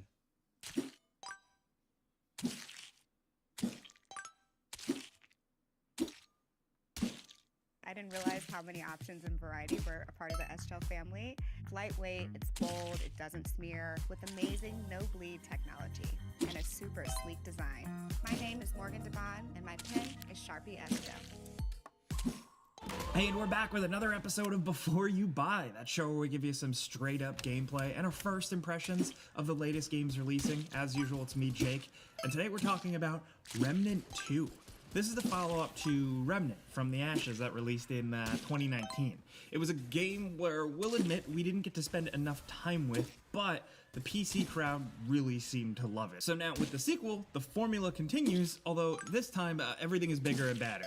Now, for the uninitiated, just know that Remnant is a kind of loot dungeon co-op third-person shooter. You hop into worlds from a hub and journey around, discovering chests, fighting enemies, doing sub-objectives, earning stuff, fighting sub-bosses, main bosses, and while there is a story progression and character progression, there's a feeling that you can kind of play it endlessly because scenarios and encounters and areas are often randomized or remixed to shake things up a bit. So you're always on your toes, and if you're playing with friends, it just kind of begs you to hop in and start blasting for a night, you know? And now in Remnant 2, you create a character in the beginning through this limited character creator and you hop in. The character creator is pretty limited and you look really generic, but it's fine because 20 minutes in, you're covered up in armor, so it doesn't really matter. Just choose your voice carefully, my only tip, because you're gonna hear your character whining in battle a lot. Now, after this, you jump into a post-apocalyptic world. Do you need to have played the first game? No, not really. This is like a new adventure, but it helps because there are callbacks and characters and things, but it's your own character going through and eventually getting caught up with a group of survivors, and it feels like typical post-apocalyptic video game fare until you get thrust into an interdimensional crystal, and from there, you're free to party up and hop between worlds and loot and shoot and level up. Occasionally, hopping back into hub worlds to craft new weapons and upgrades and spend your earned currency on other upgrades. Now, the story here didn't really do it for us. Feels a little bit generic at times, but it's serviceable and has little moments here and there. This game is all about the gameplay, you know, that's the meat. The moment-to-moment shooting and the character progression, which has been significantly overhauled and is very compelling. So let's start off with, it's the main thing. You're running and gunning and dodging and casting abilities. Enemies are shooting you with projectiles from afar, other enemies are closing in and getting nasty, and it's often just constant chaos. Shooting feels great and really responsive with punchy shotguns and bolt-action rifles, repeaters that just have a satisfying blast to them. I point this out because you're endlessly shooting in this game, so it has to feel at least decent in the feedback department, and thankfully, it really does. Using special skills often creates a lot of on-screen effects, and melee attacks are extremely necessary, but attacking is still pretty simple here. The different weapon types show off some pretty good-looking animations, though, and that translates over to the enemies as well. They're satisfying to shoot as you see them stagger, and you find their weak spots for more damage, and sometimes they pop. Many of them have their own really cool attack animations as well. My biggest issue is that it's really easy to get attacked from behind, and there's not a good sound cue or much indication that it's gonna happen. You just need to be on a swivel at all times. Because with your health being limited, getting attacked from behind constantly can be a little annoying. That, and there are a few bosses here and there that feel a bit BS, like they might frustrate you, but otherwise, I found the difficulty to be solid. There are a few difficulty levels, and even the standard ones are pretty challenging right out of the gate. As you're getting your feet wet, that challenge might not feel as rewarding until the game really ramps up and makes you feel like a badass. I found the early hours, like the first few hours, a little grating, There were a couple of sections that I died at, and when I was spit way back out at the last safe zone, I felt to myself kind of like, wow, I really don't want to do that again. And that's a feeling that I shouldn't have in this type of game. It did go away over time. I'm just giving you like my own personal preference, my own vibes towards it. I think that aspect is definitely helped by playing with friends in co-op with up to 2 additional people in your group. I wasn't able to experience as much of this as I wanted to, but I can already tell this game is way more fun when you're not running solo. You can do it solo for sure. I certainly mostly did, but the strengths lie in character building and multiple characters doing crazy stuff together, all gunning at a boss, creating your own adventures, because the stuff in the game is only so interesting. Now, you're teleporting to different worlds, so there is a good amount of variety, post-apocalyptic abandoned places, lush, mysterious fantasy forests, sci-fi worlds, tech stuff, more stuff I won't spoil. The variety goes a long way, and all of these areas have their own unique little sub-stories going on, and their own little cultures and lore, and when you encounter this stuff, it may be different compared to someone else playing the game thanks to the random elements. And this game, like the first, is just meant to be played. Multiple revisits to different worlds, rolling new characters. You're not done when you beat the story. You're gonna play through it again due to this game's whole nature.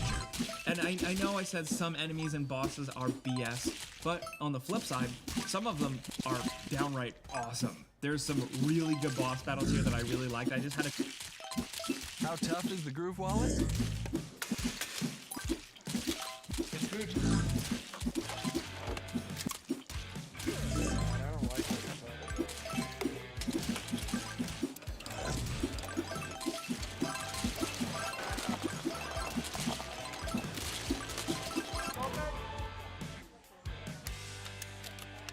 wallet is built to withstand anything you can throw at it. But on the rare occasion that it doesn't, every Groove wallet is backed by our 94-year no BS plan. Get your Groove wallet at GrooveLife.com.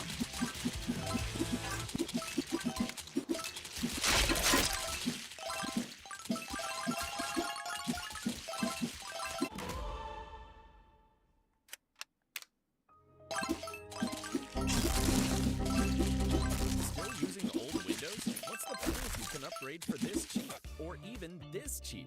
Check out the offer now. Visit G2A.com.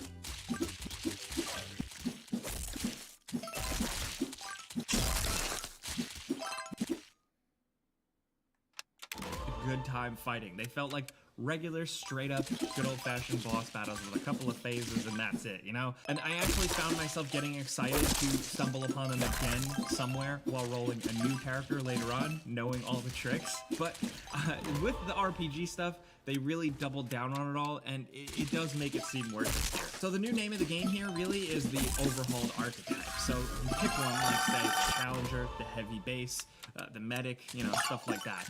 And then that character will have a bunch of fun sub-perks that are tied to relics, team stuff, or just general perks, and then special skills, like, say, a Heavy Stomp for the Challenger, targeting bonuses for the Hunter, special healing launchers for the Medic, but they seem to get more interesting as you go.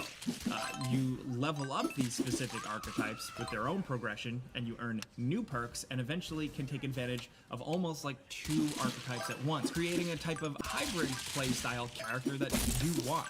Now, armor is simplified now, so love it or hate it, you're not so locked down to it at least. Everything has modifiers and mutations, allowing you to focus on special perks and abilities for weapons and items more than just simple power levels. I mean, you still have a power level and it's going to matter, but you're focusing on individual stuff more and just getting creative. And it's nice. You're getting different dragon hearts and then adding different relics onto them, which gives you added perks like healing rates, firing rates, etc. Then you have an amulet for what is usually a pretty damn good active perk, and then a whopping 4 ring slots for even more stuff.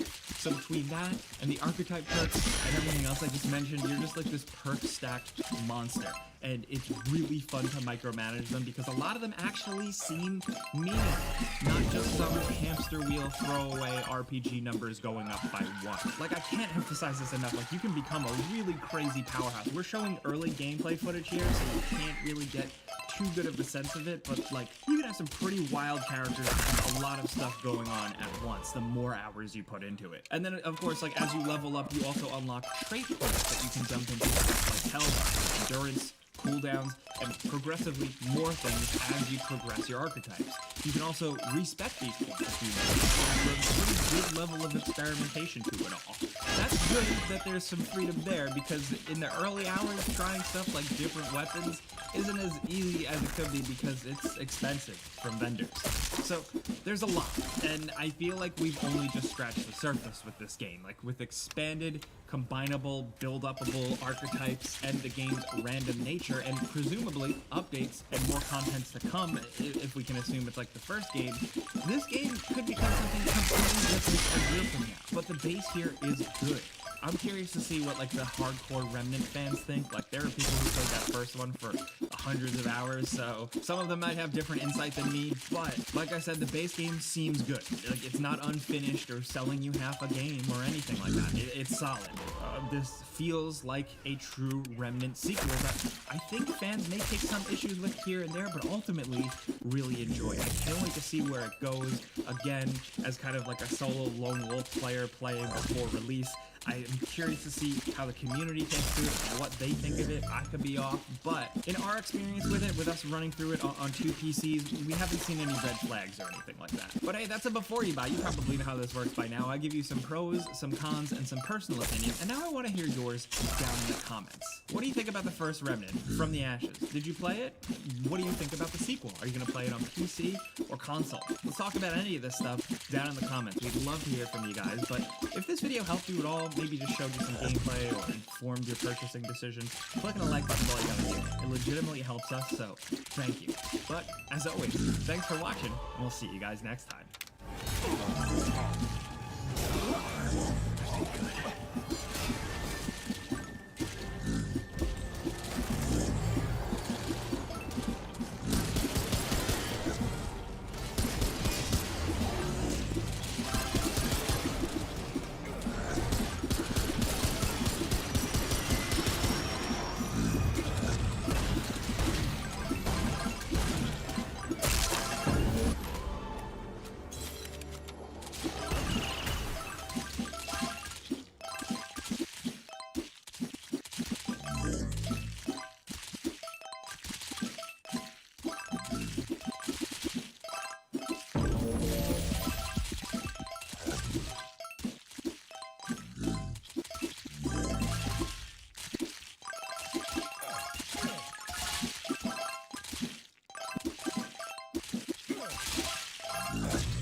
potatoes.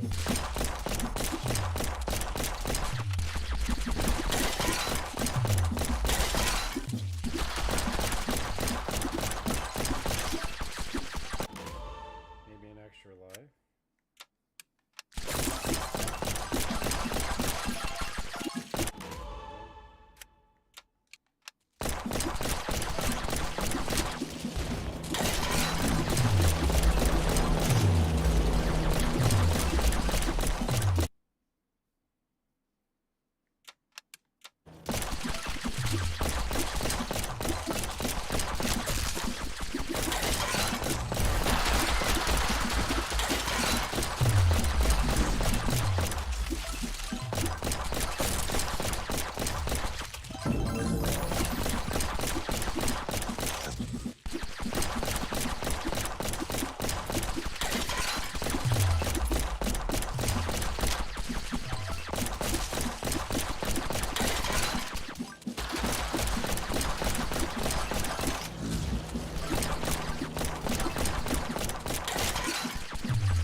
So what's with the potato?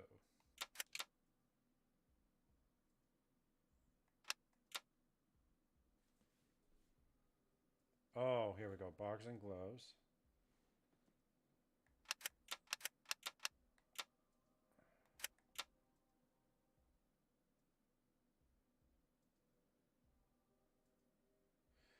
Oh, it's a new... okay.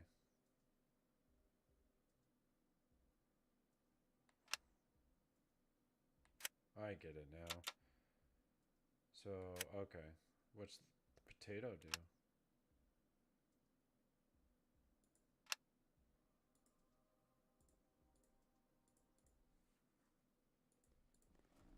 Potato.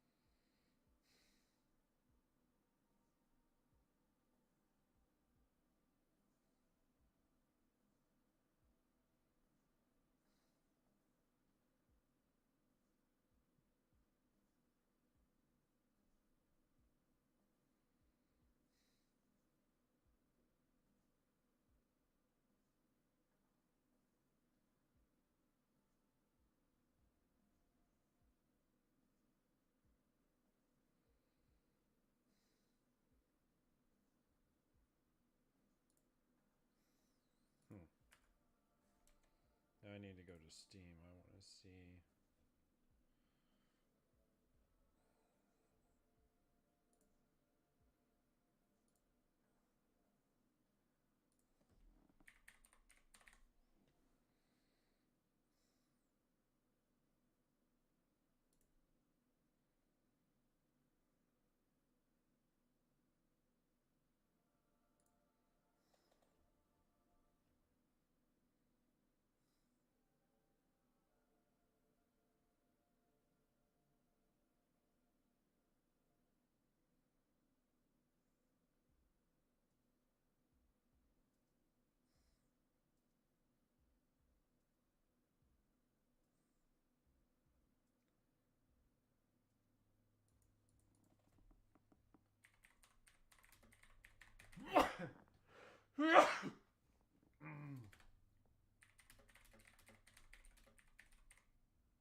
asked us to measure up.